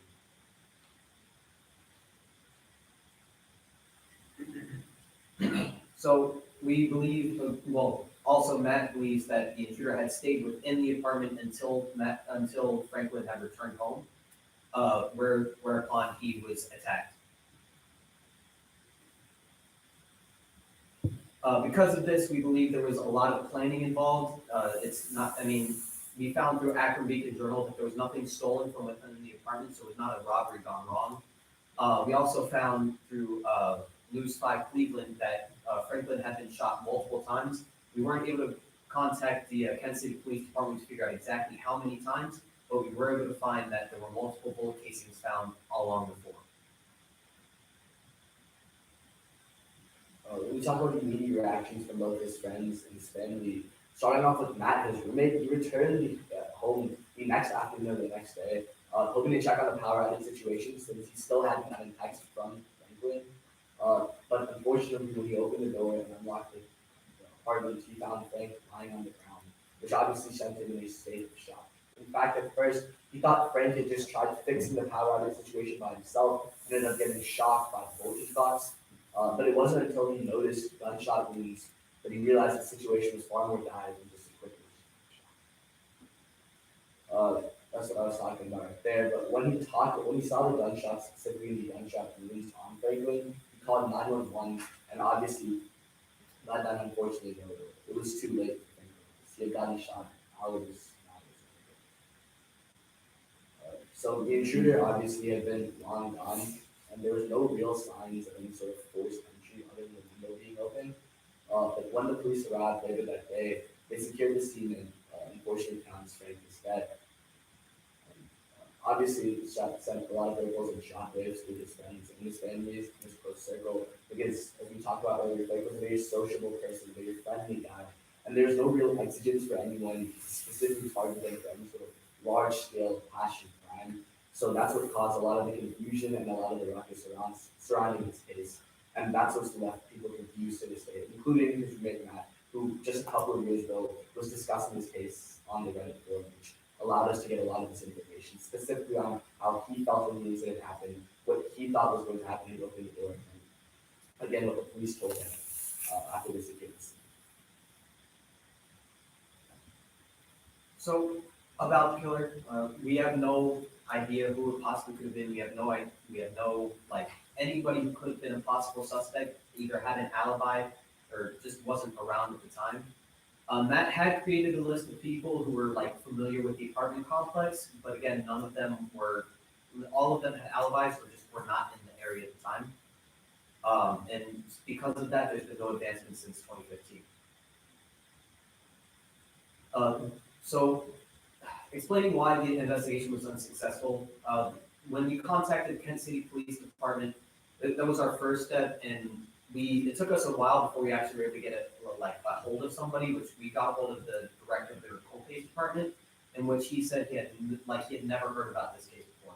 So we reached out to multiple other police departments within the area, including Portage County, City Police Department, as well as the Kent State University Police Department, all of which had never heard of this case, which leads us to believe that somehow, some way, this case managed to get lost somewhere within the processing.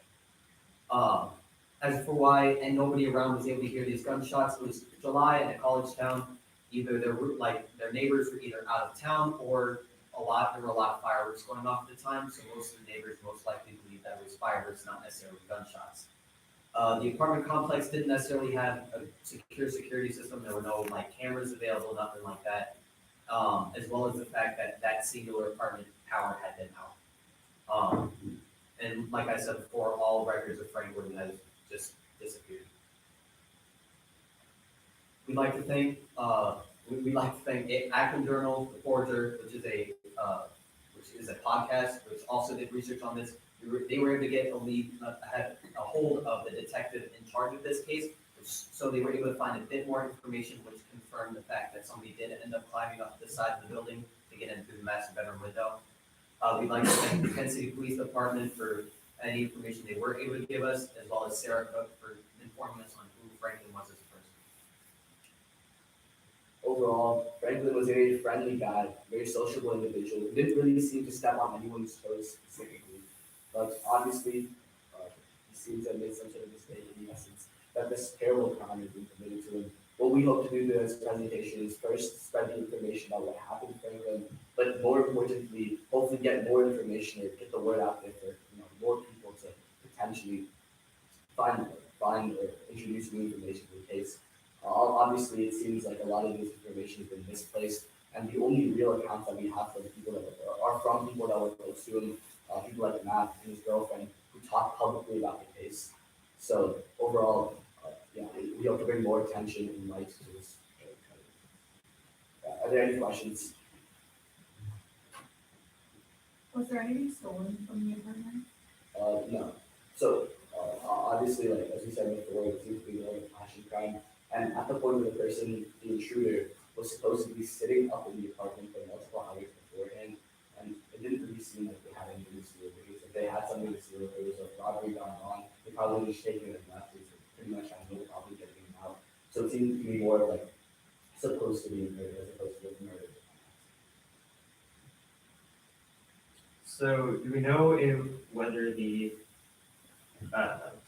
since the power got cut, do we know if that was like city cut, or was that like only in his building? It was only in this specific apartment actually, because when the police talked to other sort of apartments, the people living in the apartment, although it was stars, nobody else really had their apartment cut out. Even the very few people that were living in the apartment complex at the time, all of them had their power on at the time, which obviously makes it even more suspicious.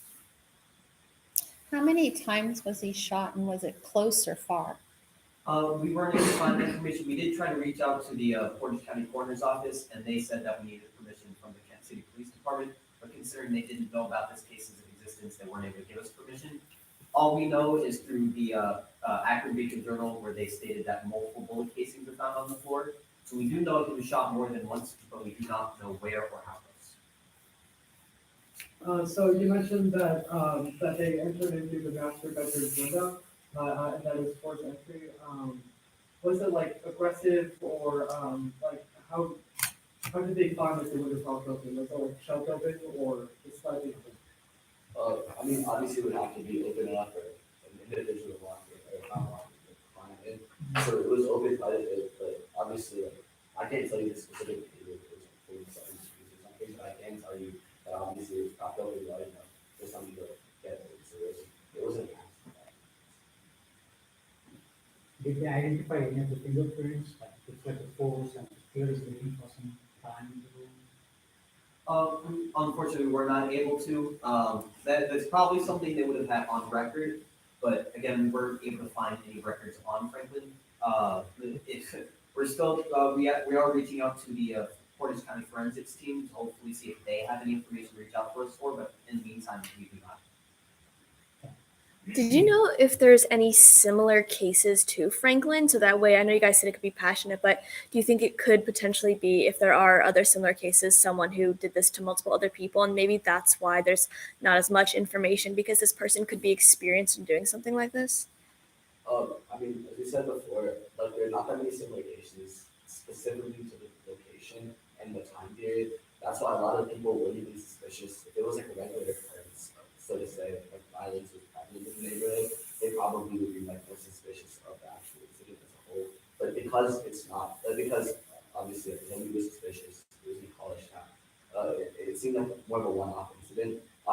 more to look into, but as far as like the police department hasn't been completely cooperative, we couldn't specifically be able to tell you exactly how many cases are sitting there. Were you guys able to find out how the power was shut off? Like, could it only be shut off from inside the apartment, or was there an outside source, like on the side of the building? According to Matt, it was from like the apartment had like an inside, I'm blanking on the word, but like you flip the switch and you can take the power out of it. There was one located on the outside of the building, but Matt believes because they climbed in through the inside of the building, they were able to access it from the inside of the apartment. So he did, like, according to Matt, there wasn't a need to get one on the outside. That was the main suspicion, is that he climbed in through the master bedroom window, shut off the power from inside the apartment, and then waited and like hid until Franklin was jumped on. Do we know if Matt had any enemies? Did Matt have been in the garden? Okay, so because the person was very familiar with the layout, obviously the apartment knowing exactly which room they could find in, it was probably assumed that the people, Frank and Matt, were both pretty close, at least like assumedly close, to the person committing the crime. And at the point where Matt made it relatively public that he's going to relatives' funeral, it didn't really, if somebody was to know them that well, they probably wouldn't have gone out of their way. They probably would have known at least that Matt wasn't at home at the time. So I guess there's always a potential for that to be the case, but looking at like the case logically as a whole, it doesn't really seem that that would actually be a possibility. Obviously, it's always a potential. Do you know how long like the suspect was in the house before Franklin came home? Because like with Franklin coming home and then texting his friends for dinner to find the suspect, most likely just came in Franklin the whole time. Yeah, the suspect was in Belgium the whole time. The forage, I believe, specifically talked about how the police thought it was the person was in the apartment for like 2 hours, but they obviously were waiting. I know they were camping out for like a very, very long time, and compared to the fact that it was like late at night, it seemed obviously like those who didn't play into it being a passion crime, they seemed to go out of their way to sort of kill them. So he was a supervisor at Walmart, you said, right? So he had employees that were formed. Had he fired anybody recently or had employees that didn't like him? Now, interestingly enough, his like friendly personality kind of shone through at work specifically, and talking to a lot of the people that like work at the Walmart, he didn't really seem to have any bad blood. He hadn't died anyone beforehand. He just seemed to be like a good boss, essentially. And they really at work specifically, they didn't seem to have any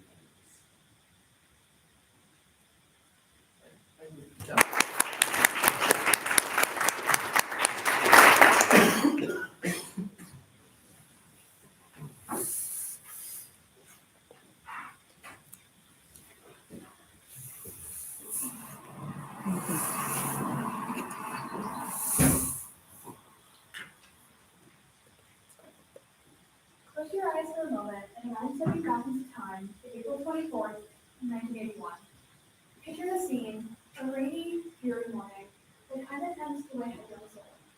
Three young men are making their way down to the farmhouse on Green Road in Fort Ohio. And as they navigate the country roads, their minds are filled with plans for the day ahead. But then, something catches their eye. A jacket, hanging on a ditch by the side of the road. In any other circumstance, they would have simply driven past it without any second thought. But today, something compelled them to stop. As they got closer, they realized the jacket was made of buckskin, and in it was a woman. But not just any woman. This is the moment they literally stumbled upon a piece of history, a story that would captivate the hearts and minds for years to come. The woman in the buckskin jacket was Marcia Lenore Sossman King, and she would become known as the infamous Buckskin Girl. Our names are Abby Bashara, Lindsay Brandon, and Charlie Sweda, and this is Marcia King's story. Marcia was a vibrant 21-year-old woman from Little Rock, Arkansas. She left her home in Arkansas at 19 years old and since then has been known to travel very frequently. She was a very independent and free-spirited person. It was also known that she was part of the Way International, a biblical and non-denominational teaching ministry headquartered in rural New Mexico, Ohio. It's important to note that she also suffered from schizophrenia as well as bipolar disorder, some things that she was receiving treatment for occasionally. And however, her life took a tragic turn April 24th, 1981, when her body was discovered in a ditch alongside of Green Road, and she was not identified until April 9th, 2018, 37 years later. Behind me, South County Road in Fort Ohio, and the ditch here on the left side of the road is one when Marcia was found laying. In the distance, a farmhouse is visible, which is where Greg and Neil, two out of the three men that found her, were moving into. As I stated earlier, it was a rainy and dreary morning with no road traffic. However, this road tends to get more busy throughout the day as trucks have to use the road in order to get on and off the highway. We sketched an image of how she was lying. Her arms were out, her feet were together and turned in. Her hair was braided, and she was found with no underwear, socks, or shoes, but her feet were clean. Prior to her death, she traveled without shoes, meaning that her feet were likely clean post-mortem. She was lying face down, which often indicates guilt. We'll talk more about this later during the suspect profile.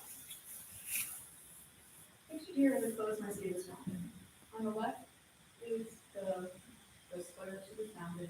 There was no real evidence besides some comment. In the middle is the jeans that she was found in.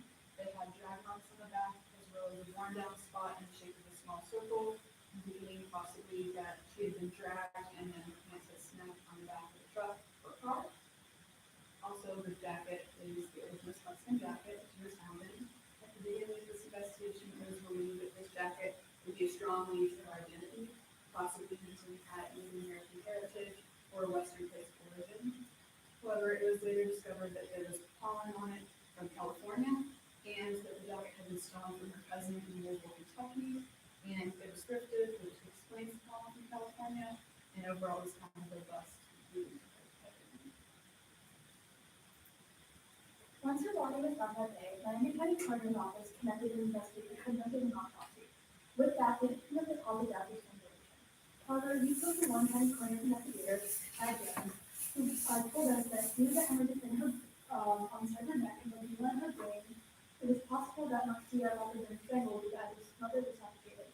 In addition, her hyoid muscle broken, which is commonly associated with those strangulations. In addition, it's important to note that her liver was lacerated, as well as bruising on the right side of her body near her liver. As for other injuries, there was evidence of blood force trauma on her head. There was also an unknown life-saving material in her stomach. However, Marcia was found to have been using narcotics at the time. She was found with numerous pelvic effusions and possible fallopian tubes, both of which point to Marcia having sexually transmitted disease as well as being infertile. The initial theory was that a serial killer was responsible. In the 70s and 80s, highway murders and serial killers were not common. There are multiple serial killers in the area, as well as multiple possibly related victims that fit in victimology, such as the Red Hood murders. However, after police followed notable serial killers and MOs, the timelines didn't align. In interviews, no one could recite truthful information about Marcia's location or the crime itself. So the theory evolved into someone she knew due to the personal nature of the murder. The strangulation or suffocation and the blood force trauma to the head indicates something more organized, as opposed to something like a gunshot wound. Indicates impulsiveness as opposed to something like a gunshot wound, which is more organized. But the case in cold and Marcia King remain unidentified, so she became known as the Boston Girl. To try and develop some more leads, Miami County Sheriff's Department sent Marcia's clothes to U.S. Customs and Border Control to test for pollen. Here's the results showing all the high sticks of pollen on his clothes. Oak on all four articles was alike. Given the high levels of oak, it was concluded that she spent a large amount of time in northeast America prior to her death. The map behind me displays a reason as to where she could have been from due to the levels of oak. The yellow area, 3B, is the most likely area that she was from. The high amount of soot found on her plus large amounts of sycamore and sweet gum pollen suggests an eastern urban area with high vehicle activity and industrial traffic. Some joint-frame mesquite pollen grains were recovered in excellent condition, meaning Marcia likely traveled to an arid region in western U.S. or northern Mexico. Isotope tests were also done on Marcia's hair. This test establishes stable isotope ratios of 6 primary elements that water sources vary in predictably low water. Just to explain this a little further, the elements that make up our water vary slightly based on where you live. So when you drink water and you shower, the results of the isotopes are shown in your hair, and then can be traced back to where you're from. So in Marcia's case, 15 centimeters of her hair was analyzed, which is 1 year of life, and then you can tell us where Marcia had been prior to her death and for how long. This graph to the left shows the results of that. Because this graph keeps varying pretty dramatically. It shows that Marcia had not remained in a single location for more than 2 to 3 months prior to her death. At approximately 12 months and 2 to 5 months prior to her death that year, Marcia was in ISO reading 1, an area in northern Texas shown on the graph to the right here. Then she moved from ISO reading 1 to a court client about 11 months prior to death, when the graph goes down here. About 8 months prior to death, she returned back to ISO region 1, which shows the dramatic change when it goes back up, and she remained there for 2 to 5 months. Then she again returned to a court client here, which she was found in Ohio, which is there, so that's you. And this is all pretty consistent with her constant travel and her free spirit lifestyle. So at this point, it's 2018, and Marcia still had been identified. So detectives said that the first sample of her blood would be in a deposit, and the hope of uncovering her identity. At this time, genetic genealogy was a newer method. So with the help of Dr. Elizabeth Murray, a forensic anthropologist who worked on this case and with the DNA field project, we learned a little bit more about this process. Genetic genealogy is examining SNPs, single nucleotide chromosomes, a place where DNA varies by only one nucleotide. So the more SNPs that two people share, the more likely are that they share similar genes and are related. This chart here shows how many segments of DNA individuals share based on their relationship. The red numbers in the right corners show the expected shared percentage of DNA between individuals. So imagine you yourself here in the orange. You and your siblings are expected to share 50% of your DNA. You and your parent also 50%. However, you and a first cousin over here is that you share 12.5% of your DNA. So the further away you get in your relationship, the less DNA you have in common by measuring SNPs. So in Marcia's case, the sample of DNA was taken from her blood and paired with ancestry sites to see if she had any living relatives. A relative was found and it was determined to be her second cousin. From there, they backtracked and found her mother. It was determined to be a genetic match, and Marcia was identified on April 9th, 2018, 37 years after her death.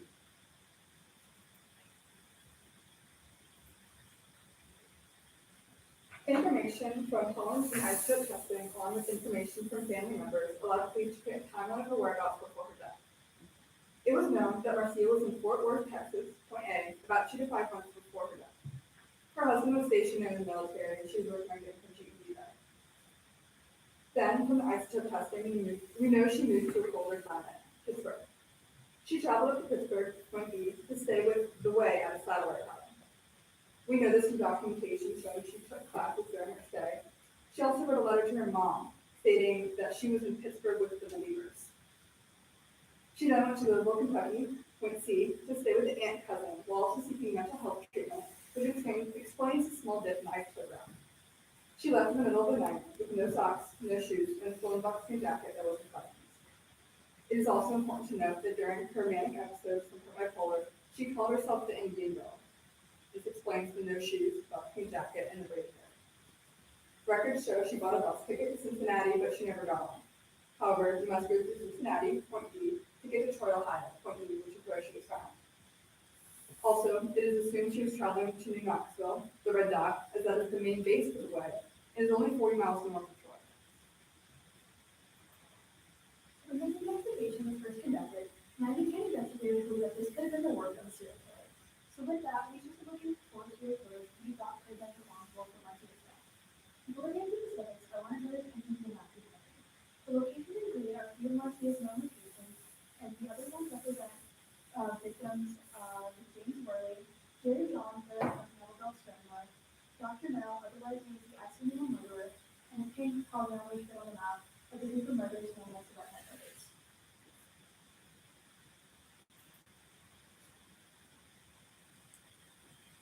Before I get into this, please note that the years below each victim are the range of years which the victims died. However, this range may not be exhaustive as all of the victims' deaths were not known completely to them. Starting with the Melville Strangler, who later went up to Jerry Johns, he killed the victims between 1978 and 1982. The victims were primarily hitchhikers and prostitutes labeled as high-risk due to their lifestyles. Their bodies were usually found along highways, sometimes without shoes, but always labeled as nature. Next, Dr. Mel, also known as the accidental murderer, he was the high stage of the highway here, which is the found along. He was later identified as Henry Wright III. He was the Metalbug Spangler, convicted for prostitutes between the ages of 18 and 31 years old. The victims were found about shoes, clothes, and jewelry, and sometimes labeled. The last between 1990 men had also been raped, but this wasn't found with any of the victims prior. Next, we came forward with the similar to that relocated. Previously, this is the proximity of our vehicle station to some of the suburban victims, Sierra Young and Martin Garner. Sierra Young and Martin Garner were also abducted from one location to another, which is considered the main work and also partially happened with Marcia. In terms of MO, more related victims, the little was known about them otherwise. In 2018, he was sentenced to death with the execution scheduled for May 2025.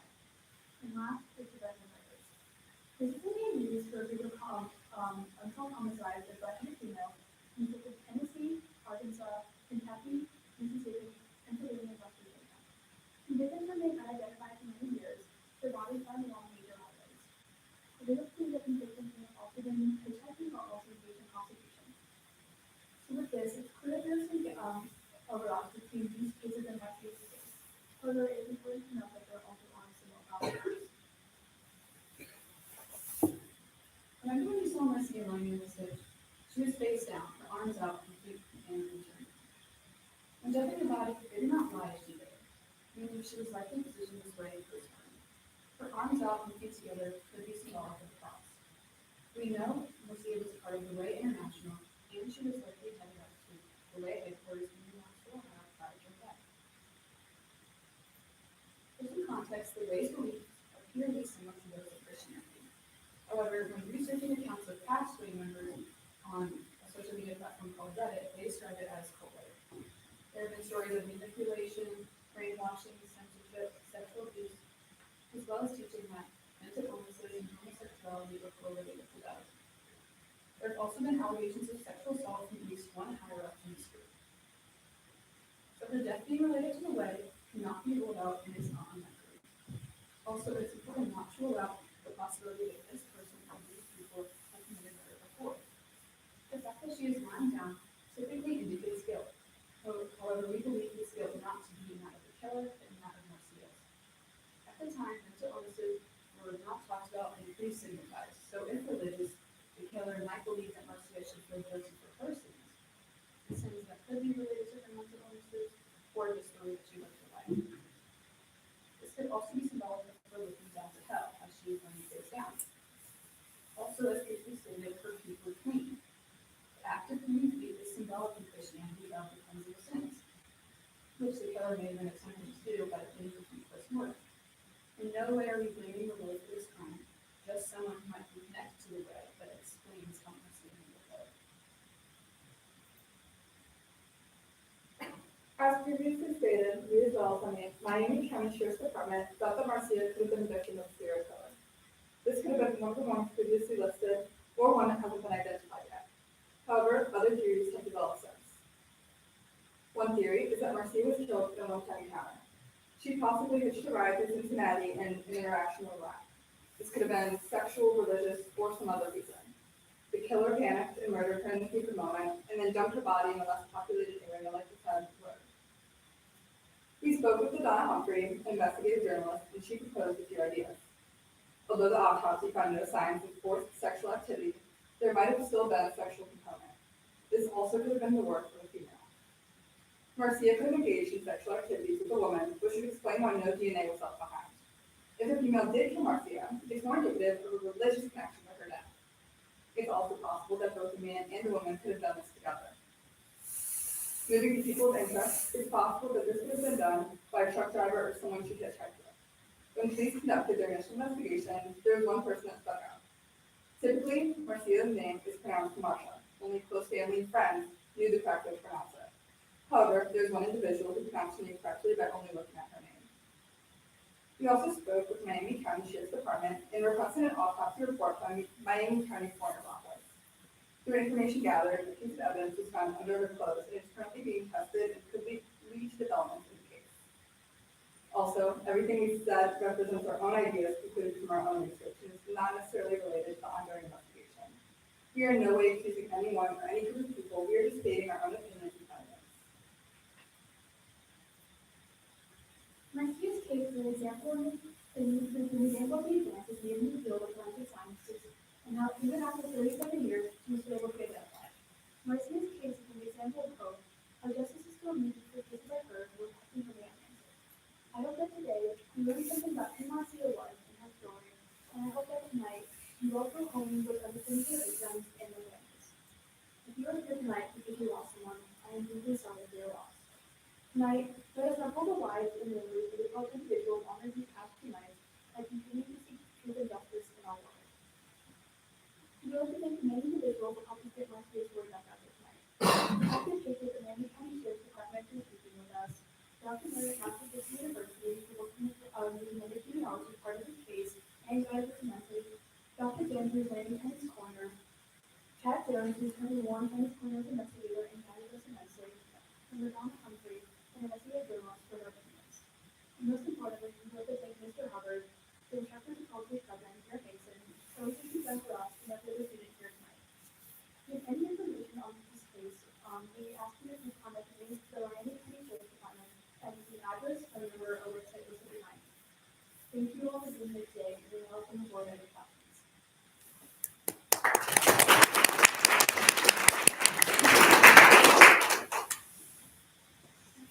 Do you know for sure that she did not reach the way? Could it be possible that she went there and she was leaving on the way back? It is possible, however, there would typically be documentation showing she was there, and there was no documentation mentioned at any point. So the police looked into that and they were like, I would assume so. Oh, okay. I didn't necessarily ask that specific question Okay. in all honesty. However, when he was laying out the timeline, that was never mentioned as a possibility. Okay. The way was known and cannot show records, this was not records that they had at that time, that Marcia had included, between her loss of Cincinnati and then her death. Was there a specific reason that you guys found her not having underwear, but still having her jeans on?